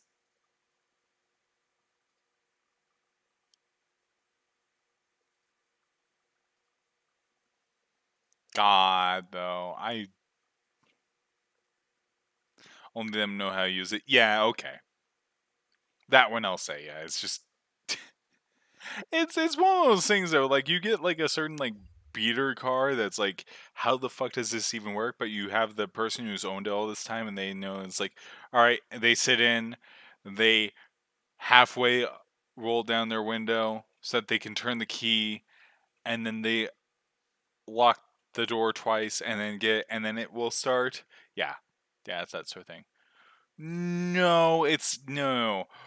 Orcs, Warhammer 40k Orcs technology works because they believe it does. Goblins technology only works for them because they're the only ones who know the specific patch jobs and bullshit they've done that keeps it together. If you don't know, for example, you have to wiggle the trigger 3 times to get it primed, and you just try to shoot it and it explodes in your hand, you know. It's that sort of level of bullshit.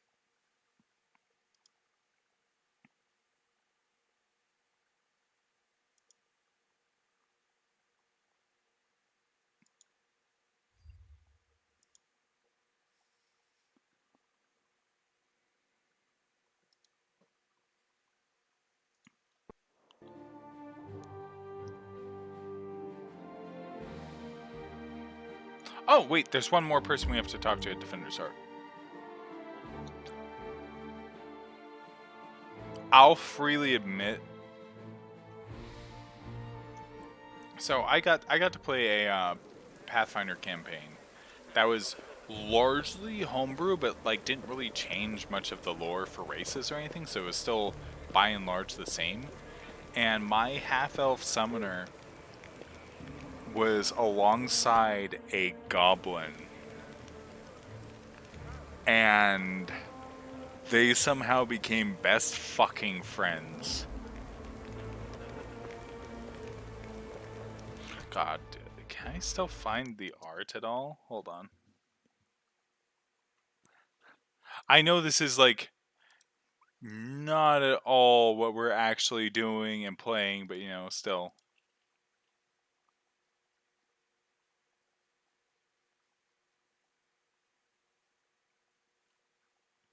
Aw, hold on. She drew this little freaking sketch of my half elf with her little creepy summon idling.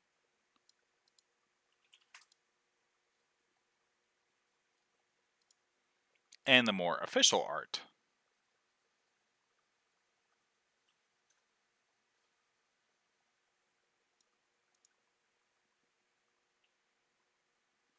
Oh, yep, I will give Millie head pats.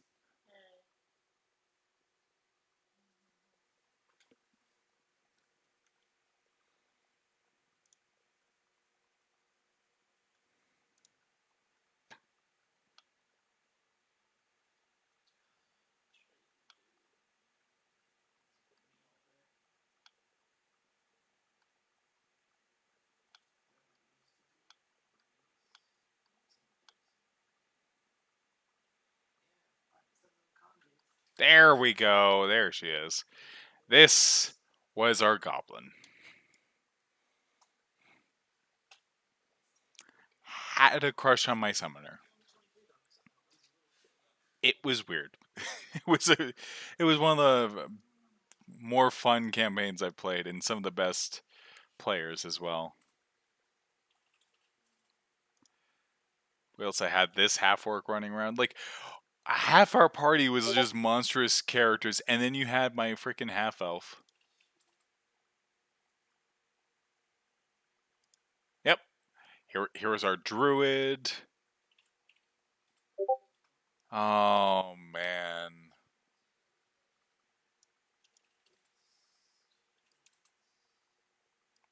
Our fucking dwarf.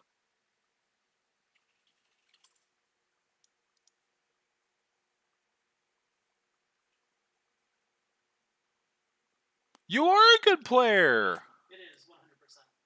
He's a write stuff and document it later kind of person, and he makes everyone else do it, and says it's like, they'll have to figure it out themselves. Yeah, it's just like I said. It's rare that I've gotten to be a player and just had a fucking blast. New face in the city. A good time to come to Canabras and see we're in sore need of warriors. Do you know everyone in Canabras by sight? Not everyone. I make my business know the people who might need my services. Blacksmith's work isn't just at the anvil, you know. Got a few of your kind in the city. I'll be honest with you, you won't last long here. By hook or by crook, tieflings are run out of this city, even if they be thrice blessed paladins. Shameful. He's Staunton Vane's brother. Yep, where he goes, I go. That's how he's always done it, even before the world wound. I forge the armor, he goes in battle and breaks it, brings it back to me, I repair it and make it better than before. Everything's changed since then, of course, but that part stayed the same.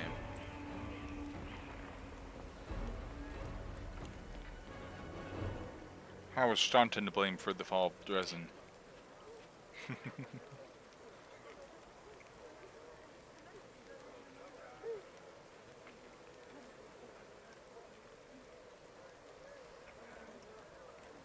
Dresden was built after the First Crusade.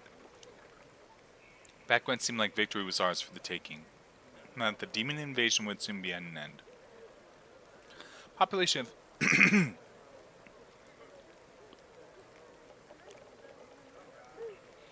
Population of Old Sarkors was thoroughly diminished, and many of them hoped to see their hard fighting repaid with a small plot of unclaimed land. Dresden was a fortress built on all our hopes, and on Mendev's ambitions, though you're not supposed to say that out loud. What a city it was, Vorin. Can't even imagine. It's built by the finest engineers from the Five Kings Mountains.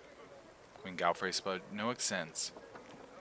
Dresden was meant to be the capital of the Crusade movement, a monument to its glory and a beacon of hope for Golarion. Heroes were drawn there to seek fame and glory, and they came from all over. Taldor, Garund, Chanja. I couldn't list them all. A relic known as Sword of Valor was kept there, the banner that had been carried in battle by Iomade herself back when she was still human. That banner protected the city, and kept the demons from teleporting inside its walls. As long as the banner was in its place, Dresden was invincible, so we thought. But then the world wound suddenly expanded. The demons launched a new onslaught, and folks started saying it was time to declare the Second Crusade. Dresden was unassailable, till one young officer was tempted by a beautiful woman. She convinced him that the banner shouldn't be hanging in the city, its rightful place was on the battlefield. She whispered honeyed words about glory and valor, convinced him that he could be a hero as great as Iomade herself. The poor fool believed her. He rounded up some of his hot-headed friends and carried the banner outside the city gates on an unauthorized foray. The demons slaughtered them within seconds, but for some reason the courageous ringleader was spared. A whole army teleported in Dresden. It was a bloodbath. As you can guess, that officer was called Staunton Vane. The woman turned out to be a demon. Not just any demon. It was Monago, that foul wretch. She's given us a lot of grief here in Canabras too. Just don't ask me why I was doing when my brother was off having a tryst with that beast. Why I didn't save him from his own stupidity. Who could have guessed that we didn't like this? I failed my brother, that's truth. I blame myself every day looking at his plight. So that's the story. Why do you have your forge here in the tavern yard? Wherever I am, that's where my forge is. A true master of the craft will always find the tools they need. I miss my old forge, of course. It's now just a pile of charred stone and metal. But I've still got my hands, and that means I can work. Do you recognize this sword? Do I recognize it? Of course I do. Made this thing with my own hands. There's my brand, see? Oh yeah, Neil. Things have been tough without you. At least we still got your sword, that's something. In battle, ordinary swords get blunted, they break. Sometimes a weapon can reserve... I don't even know how to explain it. No authority on these things. Something like an echo of the deeds into that weapon? More like a reflection of the wielder's soul. I don't know. I'll say one thing. Take care of that sword. Yaniel may no longer be with us, but the demons will still remember why they need turn tail and run when they see radiance. Ugh. The stabbards are worn. Can't be having a fine sword like this being carried around in this tatty thing. I'll make you a new one if you like. If the city stands strong and we both survive, come see me again, I'll have it ready. No charge. Show me your wares.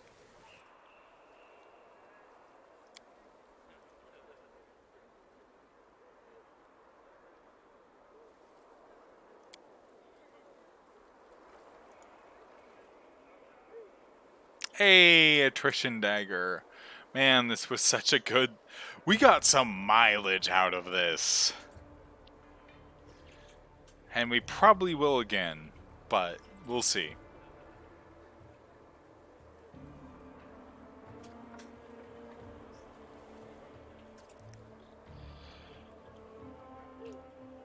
Just seeing if there's anything special here. Cool buckler.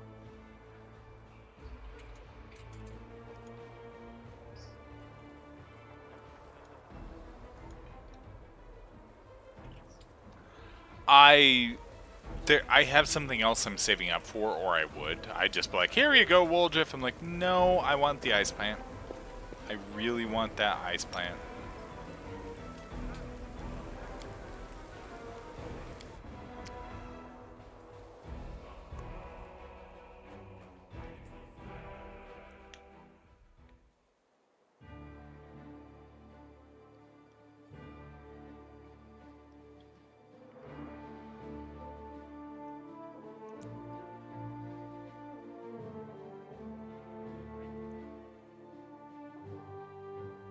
Hmm. 2 hours. 1 hour. It's quicker to go to the square. Oh, fallen horse.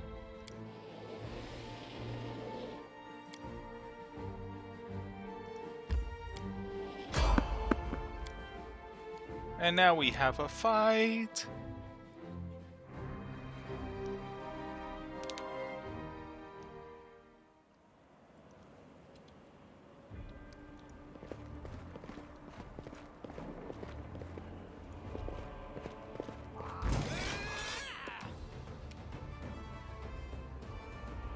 Oh, Woldriff can just get in and immediately sneak attack. Hell yeah.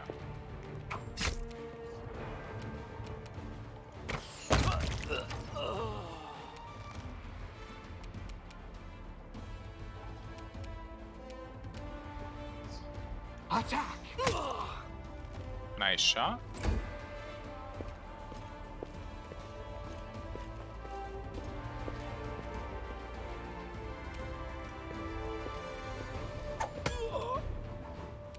Yeah, that ragdoll.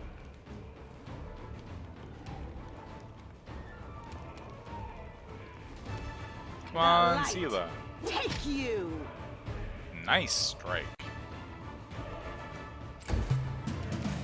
Alright, Woljif. Time to sneak attack. Yep, there we go.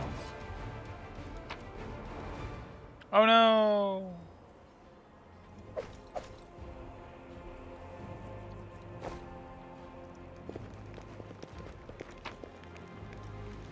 Scroll of Cure Light Wounds and Light Crossbow. Hell yeah. Glad we got attacked. We spent no resources on that fight and we got a Scroll of Cure Light Wounds? Mmm. Tasty.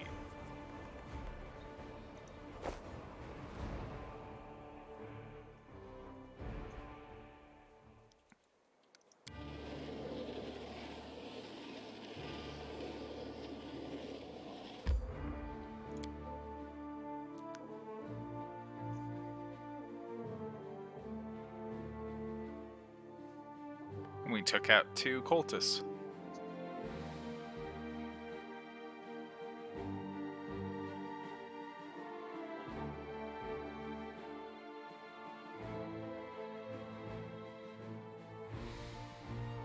I haven't been checking Discord. I only have 2 monitors, and so my off monitor is dedicated to the tools I have for the stream chat and the chat itself. Done.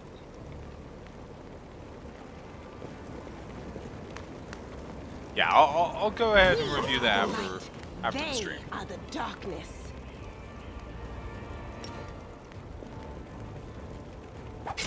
Get stabbed?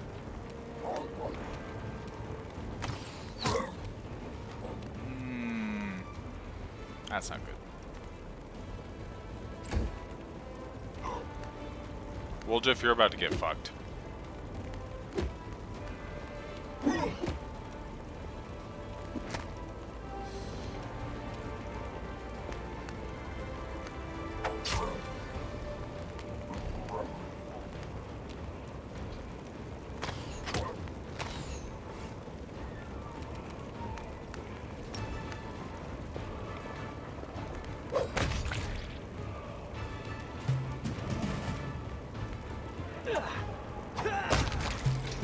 There we go.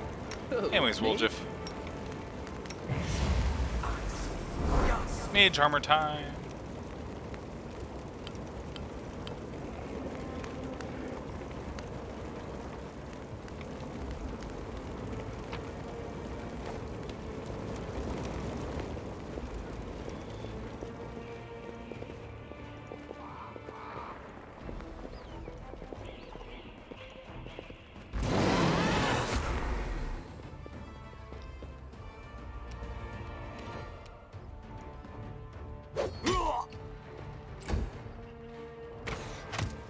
Oof.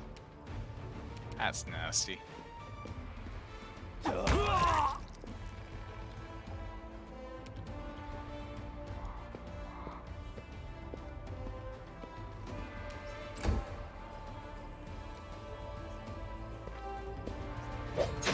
Oh! Oh, that's nasty. She is not wearing armor. That would contribute.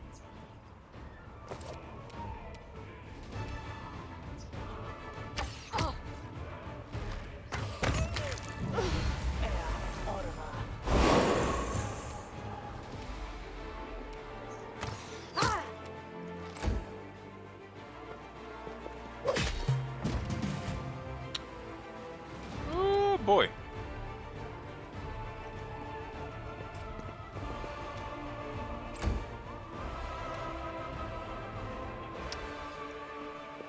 Woljif, stab.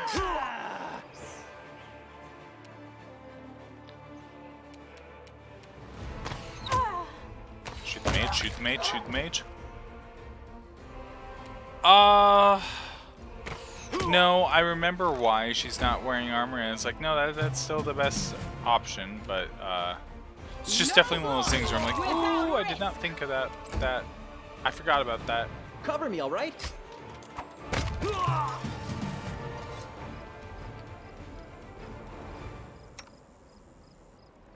Ask nicely.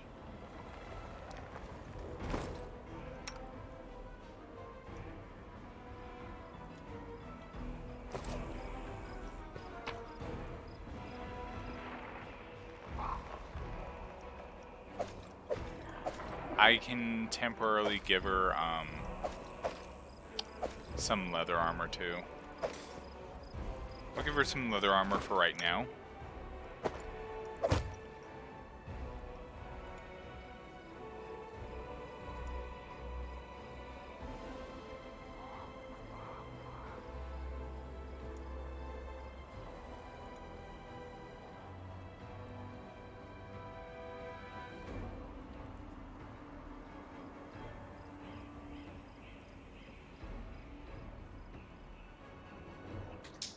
There we go. All right.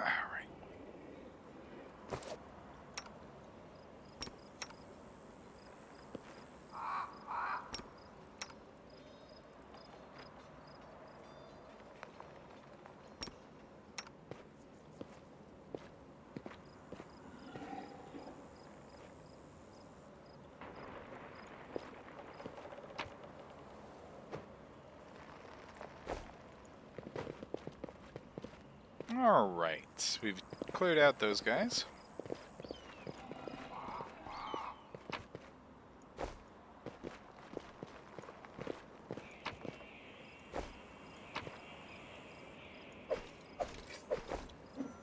Already we've made progress in helping Dresden be more cultist-free. We'll make this quick. She won't feel a thing. I don't know. Can we really do this? Listen, we don't have a choice. There are demons everywhere. What else would you have us do? A group of knights surrounds a young elven girl. You see her dressed in rags that barely cover the hideous scars on her body. The bigger girl is on her knees, watching placidly as the people argue heatedly around her. It's as if she doesn't sense the looming threat at all. A black crow flies in agitated circles above her head.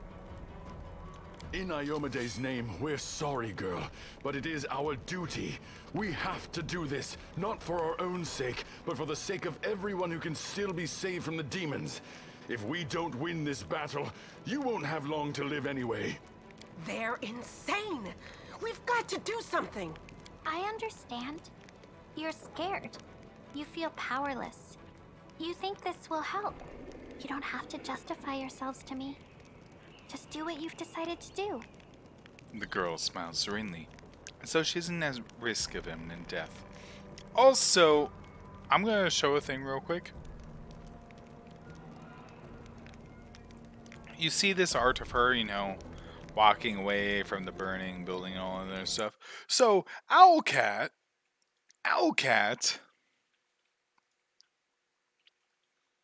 did a post recently about mod support, and they used this image.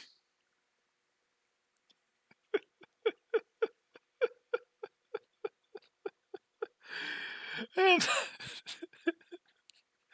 it actually took me like a day or two to catch, wait, that isn't her usual artwork. Oh no!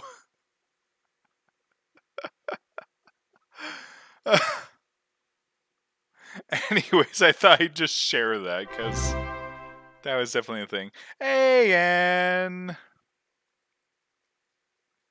Good to see ya.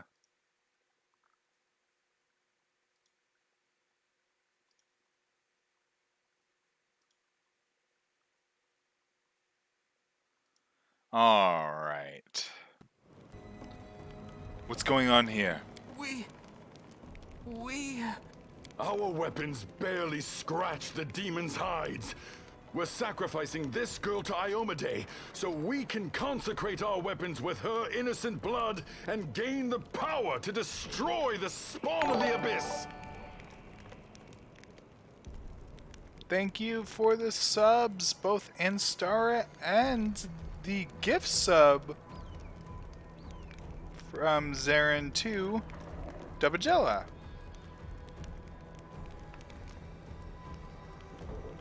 It's extreme, but we have no other choice.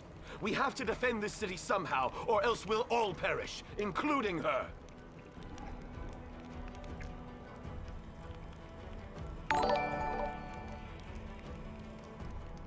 Oh, and there is another gift sub to Calamvir. Congratulations, Calamvir.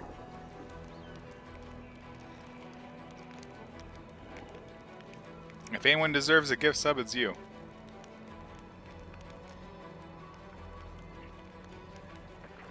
Who told you to do this? Sounds like cultist work to me. Good point. Whose idea was this? I think it was yours. My idea? I was against the whole thing right from the start. Who said we needed to make a sacrifice? Wasn't it you? You can't blame anyone else for that. Please don't fight! All of you are good people, defenders of the city. You just made a mistake. Please don't hurt them. The girl turns to you. The little girl is defending the people who wanted to slaughter her a minute ago. She's either a saint or she's insane. Maybe the two together. Hey, I know her. I see her all the time on the street. She's a couple of cards short of a full deck, if you know what I mean. Hi. Remember when we used to play together when we were little? But then you went and got all big. And I stayed the same for some reason. Same voice actress, but now she's done more voice work. Huh? I played with you? Pull the other one. You did. We played tag and hide and seek. Then you and the bigger boys came up with the game where you all threw stones at me. You laughed so hard, it made me happy too. But then you grew up and went away to do grown-up things. Wanna play with me now? Must protect. I'm sorry, Ember is just too fucking sweet. It's terrifying. For the love of... Canabris is too damn small. Go to the Defender's Heart Tavern. That's where the survivors are gathering. And don't even think of doing anything so disgusting ever again. Thank you. They're gone. And they all lived. I was sure that someone would die today. So many people have died here already. But we are still alive for some reason. Strange, isn't it? The elf girl smiles at you. The crow lights on her shoulder and looks at you with eyes that are much too intelligent for an ordinary bird. But you shouldn't listen to me. I don't know what I'm talking about. I'm just a silly girl, really. Who are you? Call me Ember. I live here, on the streets, for many years now. But there's nothing to say about me. I don't think you're an ordinary girl. And the crow you have there, it's not ordinary either. No, don't be silly. I'm very ordinary. Well, I know different types of tricks, but Soot taught me those. Now Soot here, she truly is unusual. She's clever and she can talk, but only to me. She teaches me magic tricks and lots of other stuff. I don't know what I'd do without her. Magic tricks, you say? Could prove useful when fighting demons. I'll be able to protect you from insane soldiers in the streets. Come with me. I must have misheard. This girl? Join our party? What could we possibly want with this dirty little beggar? Sure. Let's go. Ember acquired, our final party member at this time. So, she has some abilities available. She has a vulnerability curse she can bestow upon people.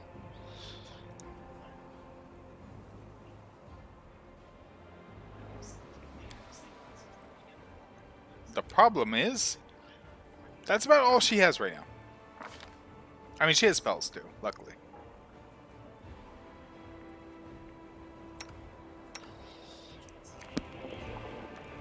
You don't gain Regal for a long time. Yeah, Regal takes a while to get.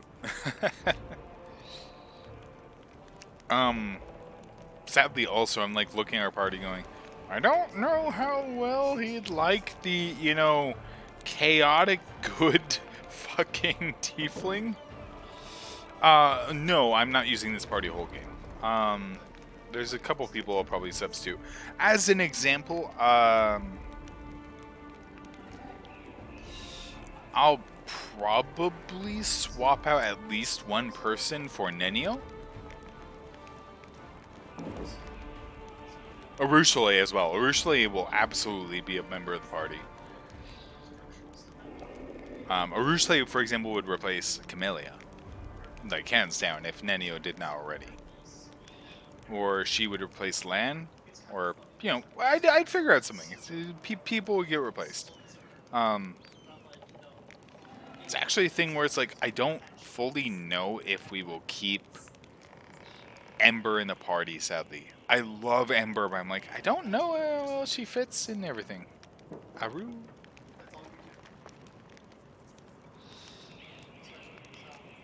I do! No, oh, wait, you...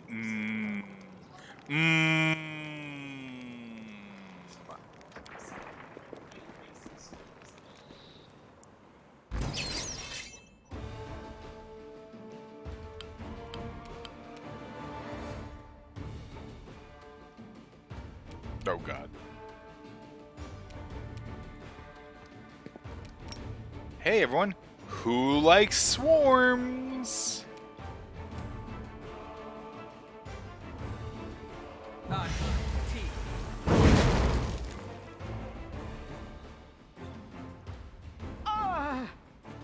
Oh! Can't hide from me.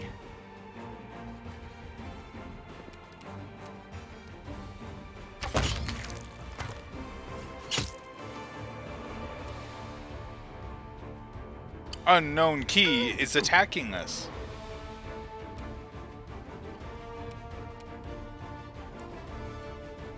Surrender or else.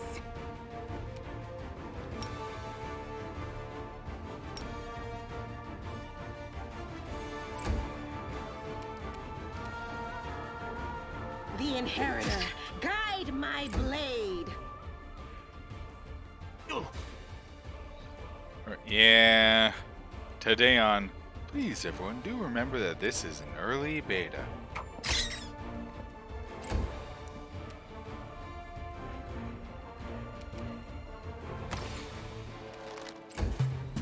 Okay.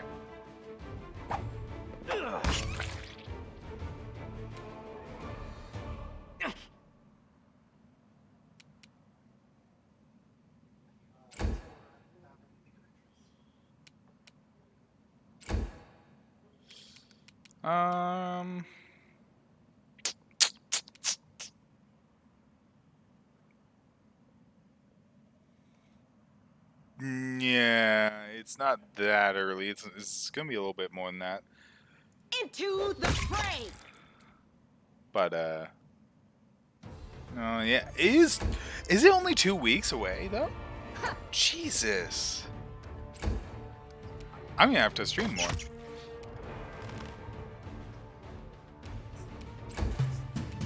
God, I'm a little worried. You've crossed the wrong mongrel. I know that's a bit mean to say, but 2 weeks? Really?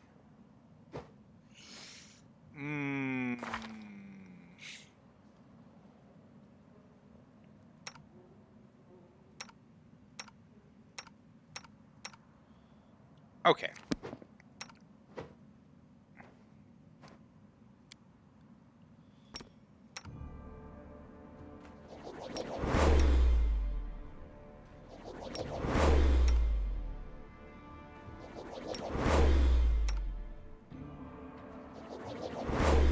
Alright, Wolf, you have filth fever.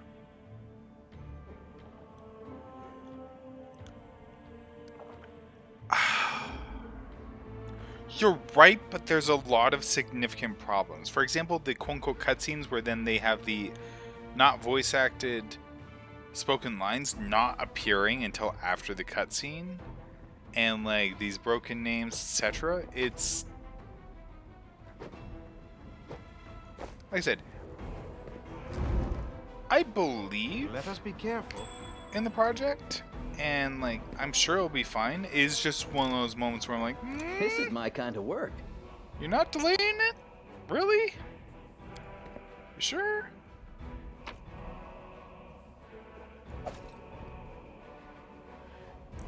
It's a thing where I think the game needs a lot more publish the voice acting in the beta.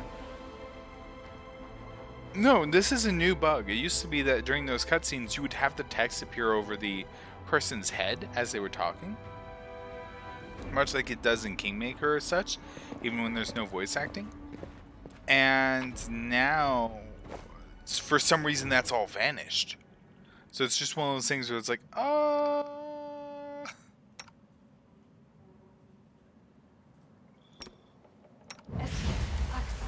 Also, now we can consistently have mage armor on people, so boop. Trust in yourself.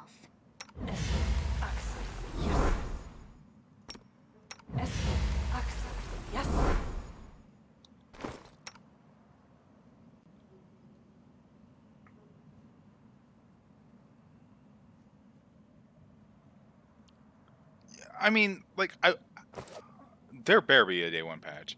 That's all I'm saying. It's just one of those things where looking at the state the game is in right now and then saying, "Oh, it's releasing in 2 weeks." I'm like,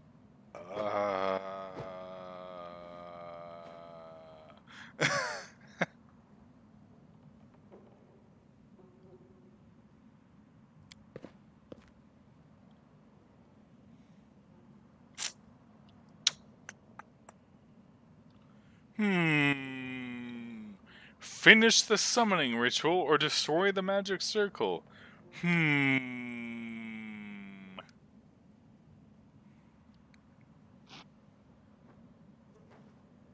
I'll watch your back.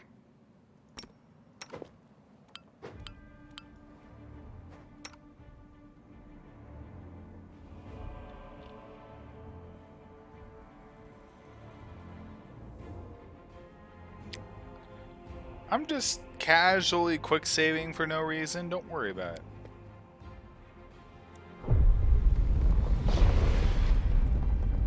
Clever mortals. I can't reach you from inside the circle. I've got something. Nothing keeping me in here. Nothing at all.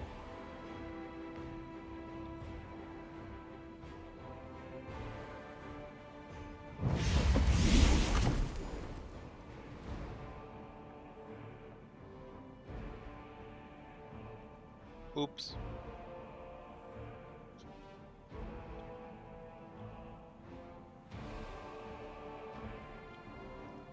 Anyways, that was the successful one.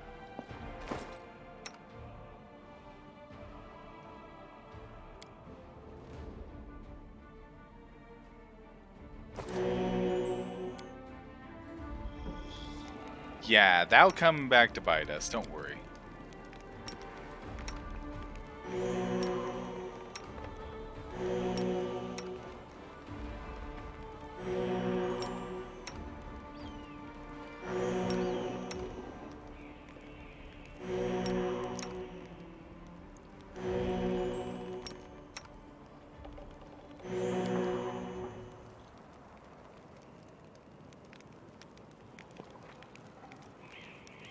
Oh no, absolutely.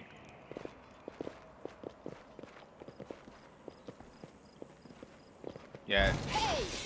In the books, you just have to kind of get ready to rock and roll.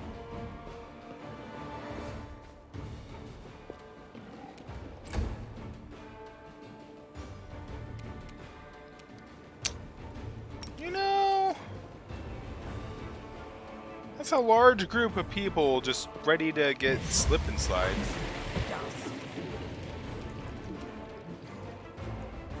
The light take you!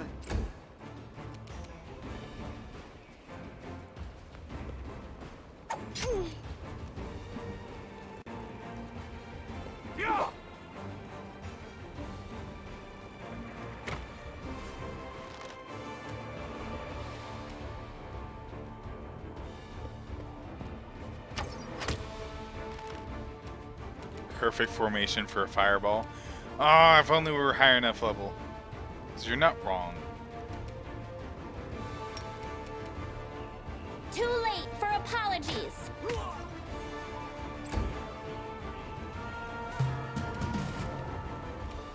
Stab you or zap you? Why not both? Oh! Oh!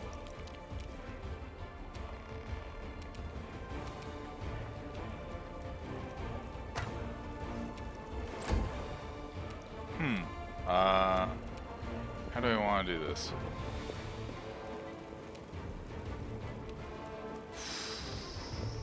Maybe like there? Yeah, okay. No, this is on core.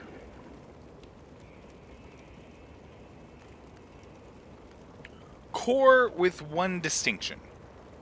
This is... We have included Death's Door status effect because of things like walking downstairs and getting hit with a composite longbow crit and, well, there we go, reload.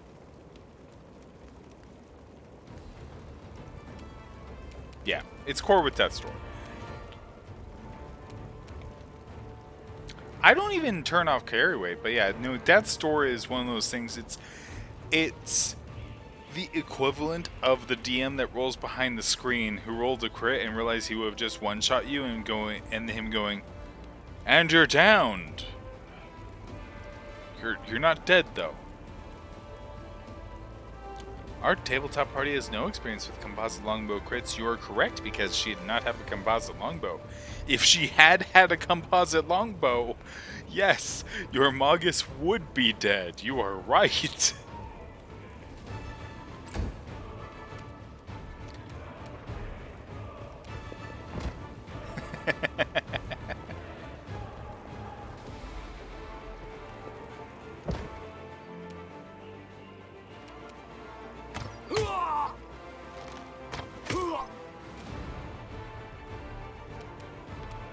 Irabeth Murder Machine, hell yeah.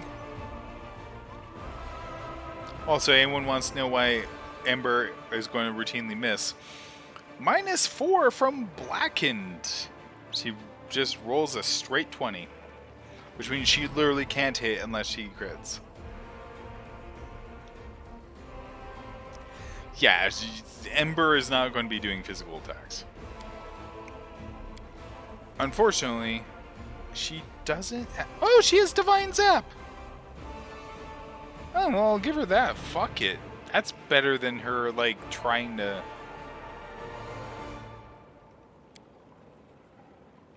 That's better than her using a fucking weapon. It's just zap.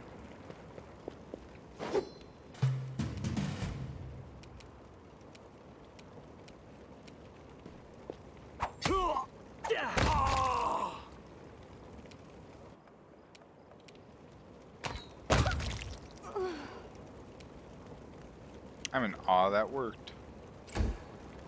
Hey, Sela, why don't you step into the grease? Guide Oh. my blade. I'll cut you wide open. No, there are. There are. You won't survive me. I'm not saying one is better than the other. It's just... just the way I prefer to play and I prefer to DM. Divine Zap! Pew! At least she will consistently do damage.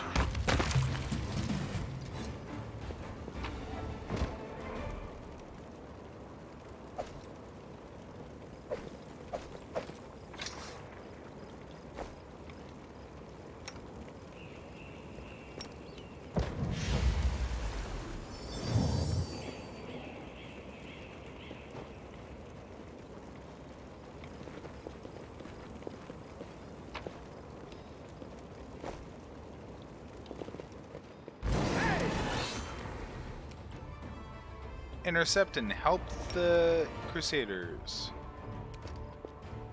Distract them from me.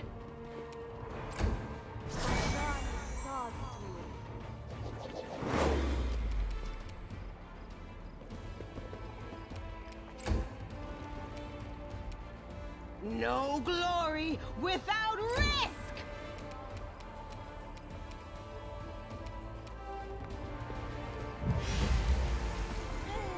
Pew!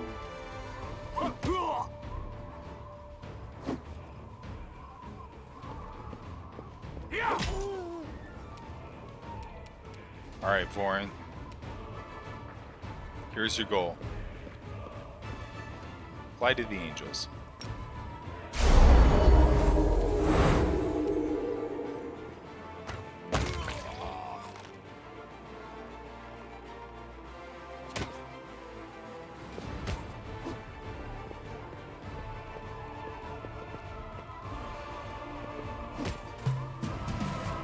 Yep. Time to share your treasures. It's mostly that latter part that is why I roll behind the screen.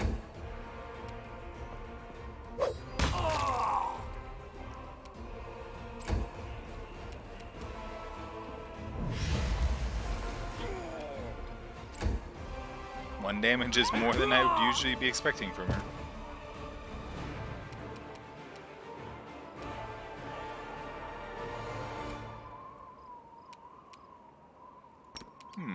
Let's just study him. And now shoot. Yeah.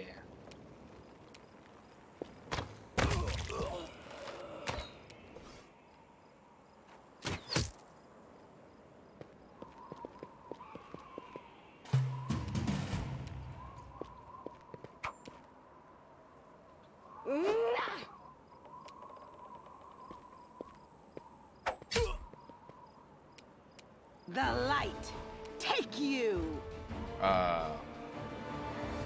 Sela? Okay. I'll hit you!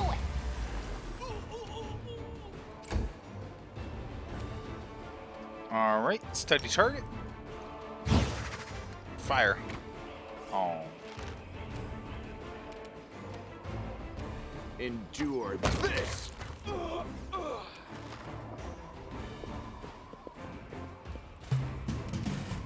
Cover me, all right?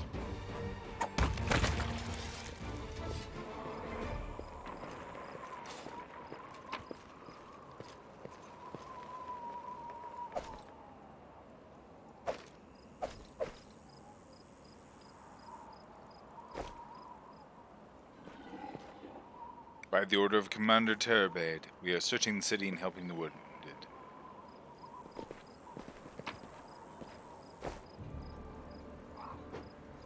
Yeah.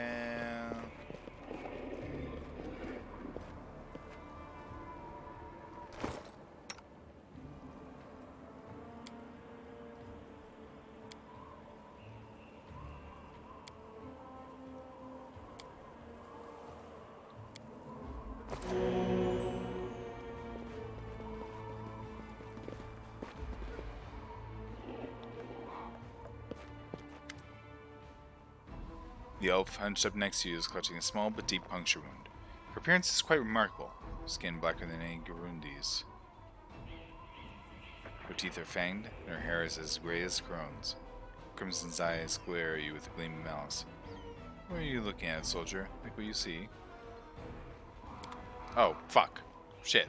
Shit. Fuck. Motherfuck. Sorry about that. I wanted to quick save there because I really wanted to see about that. We're gonna redo that earlier fight. I'm sorry, everyone. You have to deal with doing another fight because I fucked up. I'm sorry. I did it! It happens sometimes.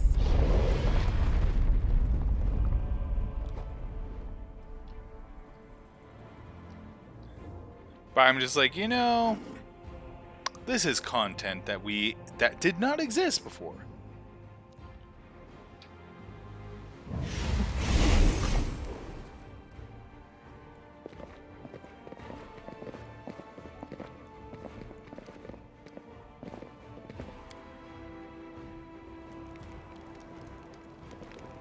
You can trust me.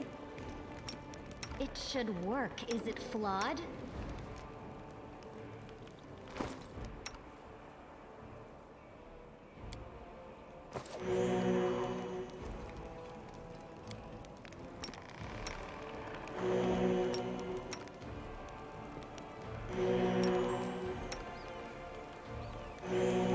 God damn it.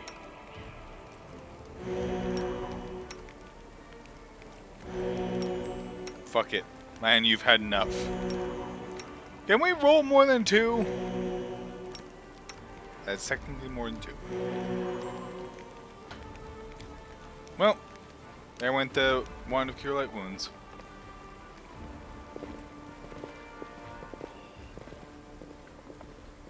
Hey!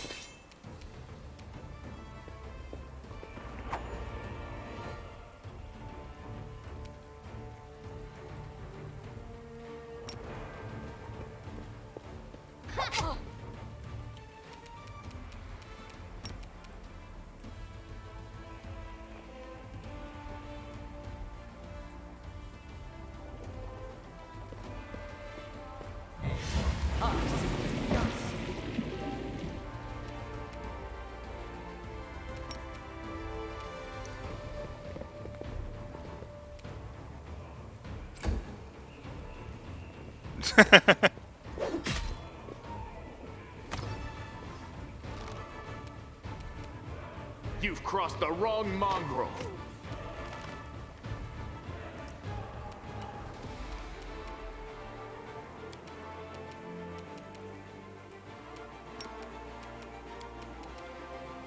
Surrender, or else!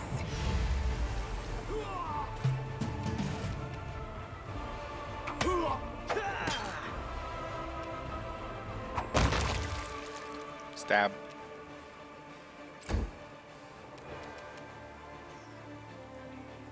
Let me just see here. Study target. Fire.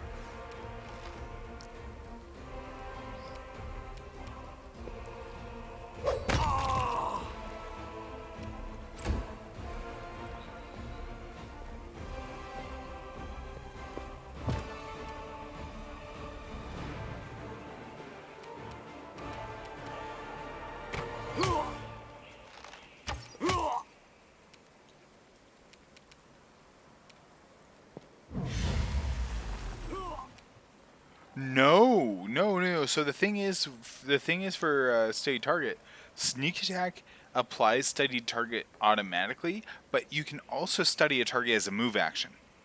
That's why Slayer is so good. Cover me, all right?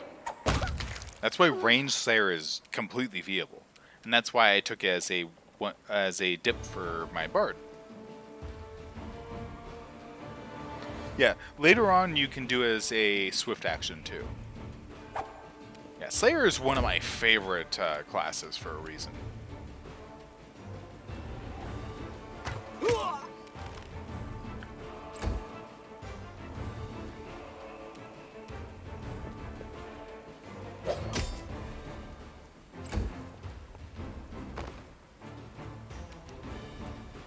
Range Vanguard Slayer, yeah. Yeah, Vorin is specifically a... Oh, is it showing? Slayer Arcane Enforcer. So Vorin gets some Arcanist exploits. The one he has right now, just he can apply Bark Skin when he wants.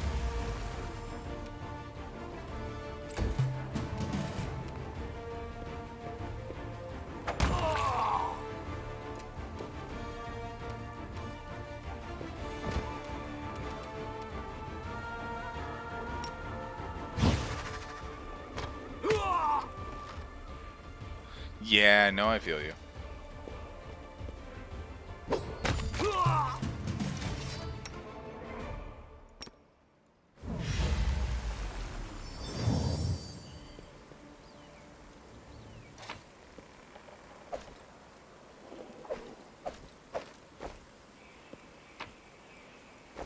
I'm gone.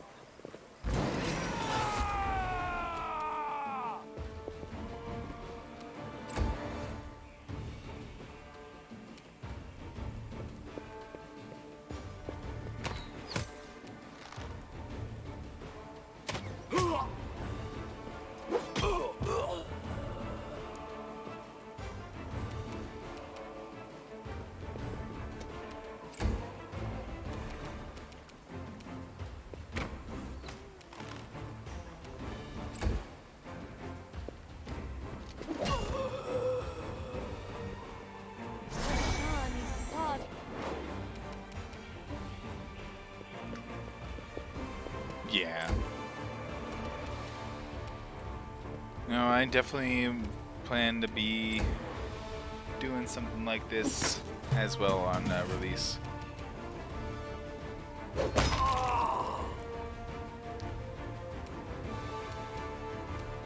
You won't survive me. No, absolutely.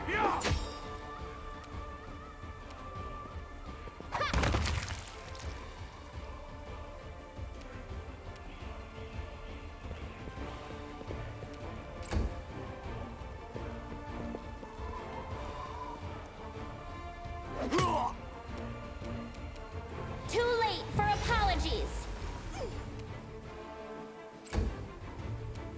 Stab you or zap you? Why not both?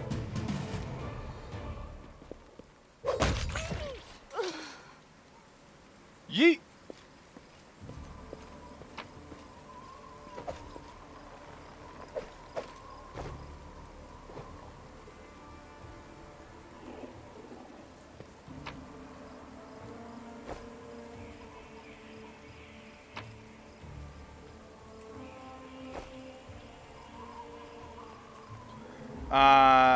Nah. Yeah, there's not Swashbuckler.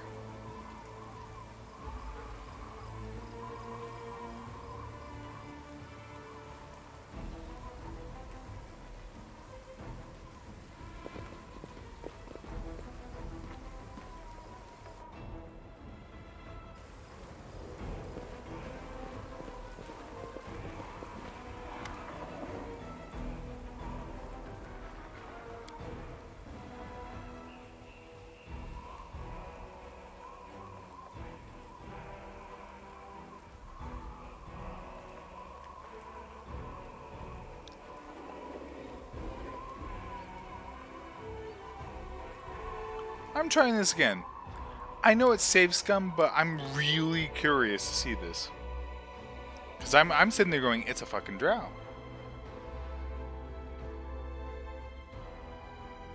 It's like a curse? Some deal with dark powers? I'm just like, no, she's born like that.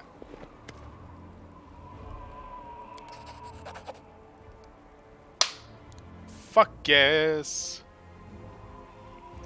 Knew it. It appears that this woman is a drow. Her race is also known as Dark or Cavernels. They're rarely seen on the surface, so it's surprising to encounter her here. Who are you? No point in you knowing it, soldier. Trust me, the answer would only bring you misfortune. And it still wouldn't be of any use to you. No wonder you won't ever meet again. You're a drow, aren't you? You have a keen eye for these things, don't you, soldier? Guess correctly, I'm a drow. Don't think that gives you the right to judge me. As much you don't know about me and never will know. Believe me, it's for your own good. Who wounded you? You know, city's burning, spell going on. Was wounded by a cultist. Things are so strange. Oh, like mine. They burned me from the outside, but you were burned from within, I think. Hurt, didn't it? I can see that hurt. I'm sorry that happened to you. I can heal you.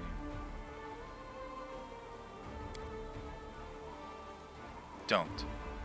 I can handle it myself. I don't like it when strangers cast spells on me. I can't leave you in this state. To the abyss with you! The elf tries clumsily to pull away, but the magic does its work. The stab wound in her body heals quickly. Glaring at you, she mutters through clenched teeth. Thanks and everything, but the next person who uses magic on me without my permission gets an arrow to the eye. I know who you are. Kayla said, Cultist Descari. That's a lie! I loathe demons. I'll kill any I come across. She's clearly holding something back, but she doesn't appear to be lying either. Whoever it is she's hiding, her claim that she hates demons sounds quite convincing. You're not telling me the whole truth. What, I was supposed to pour my heart out? You have your war, soldier. I have mine. You're fighting chaos and madness, and I'm fighting lies and hypocrisy. But we are both willing to die for our cause, aren't we? Why'd foreign stand you? You're asking questions that are dangerous in and of themselves. I urge you to stop. The more you know about me, the higher chances that a traitor's dagger will find its way into your back. Believe you. Foreign is at the defender's heart. You should keep clear of the place. It's never my intention to set foot in there. Farewell, soldier. Thank you for believing me.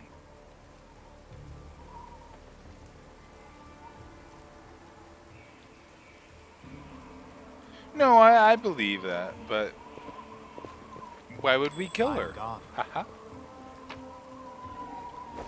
Rin would kill her. She should have sat there and go, there's no reason a drow should be here.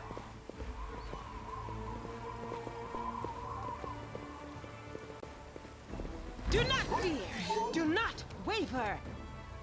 But then again, as I mentioned, Rin is lawful and lawful evil. Cover me, alright? She would look at this situation, she would believe this elf that's, sitting among the Crusaders and all this stuff saying, no, she's a cultist. It's like, okay, well, she might not be a cultist Discari, but she's probably not here to be here. Yep.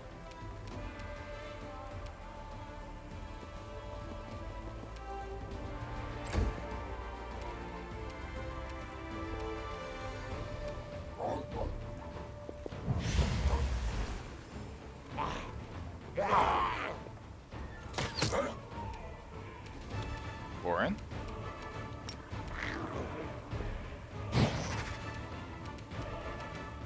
Attack!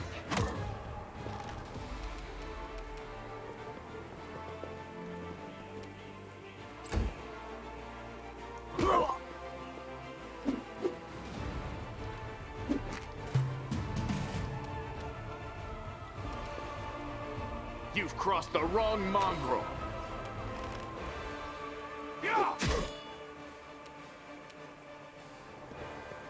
Get stabbed!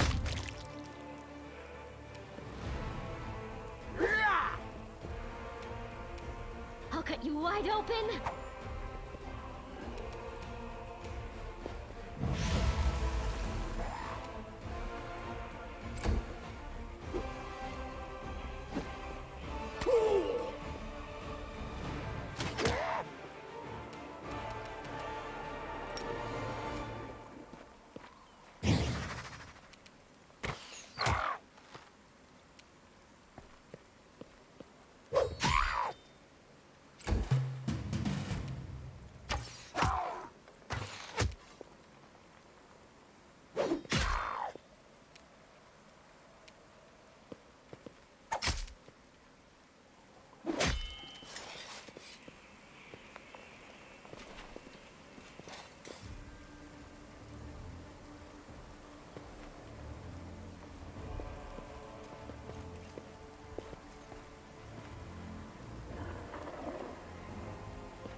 There we go. Like that, we've made a circuit of this side. So we have cleared out this section of the city. We have a long way to go, but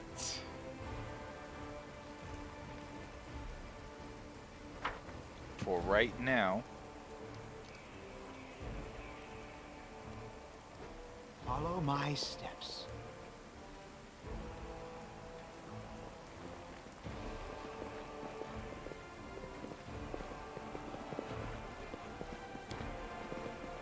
Thanks, Lan. You're so awesome, Lan.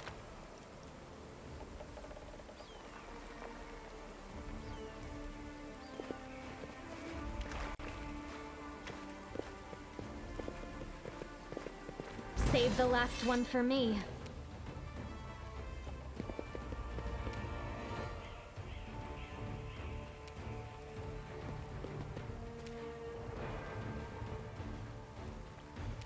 Surrender, or else!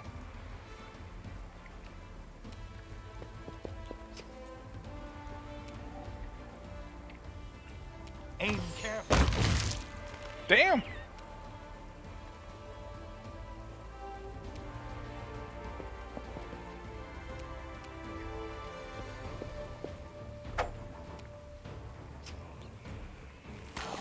Whoa! Okay. The spirits demand your blood.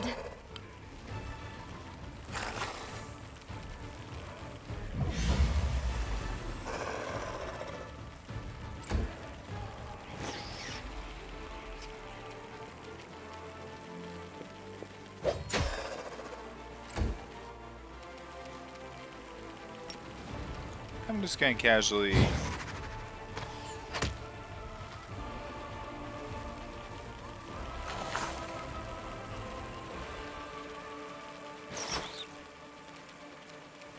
You won't survive me.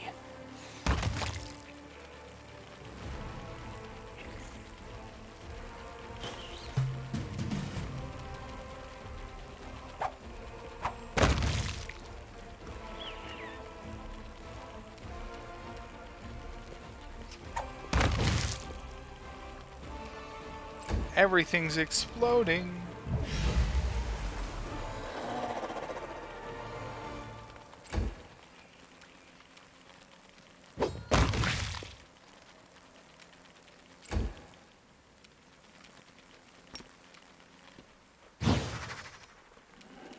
Stay target.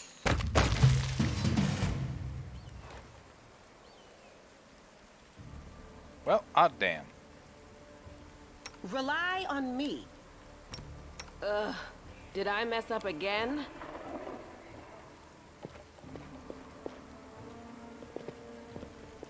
Yes, indeed. Now, sadly, as much as I want to keep going, we're coming up on near the end of the stream, so I'm going to save this conversation between Holren and Ramian, because ending the stream directly after it means we kind of lose some context at the beginning of next stream. But it is starting to get late, and we've streamed for a good 4 hours. So, and I still need to eat all this sausage that's before me.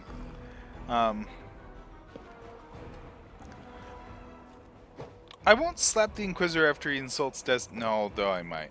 But I will after he openly admits, no, Ember deserved to be burned at the stake. That's when you go, you know what? You know what, Holren? Fuck you. Oh, you can slap. Oh, okay. You can actually just slap him? Awesome. Well, good. This is my first time as a Desna worshiper in this scene, so yay. Alright. Well, like I mentioned, though, we're going to call it a night right here. I don't know. I'm just saying. Oh, no. I hope. I hope we get to have some moments of, hey, look, we're a Desna worshiper. But yes, we're going to end this here. We will be streaming more later in the week. Potentially Friday. Probably Friday. We'll probably do some Friday before D&D. And we'll do some more over the weekend as well, given how near we are to the game's release. For now, though, it has been fun, and even if we don't get through everything that exists available on the Azata path now, I can assure you, after Ren's story in the official release, we will be revisiting the Azata. Do not worry. Free Thursday. Thursday I can also probably swing. Thursday it would be easy enough. Point is, we will be doing more. Until then, though, please do take care, and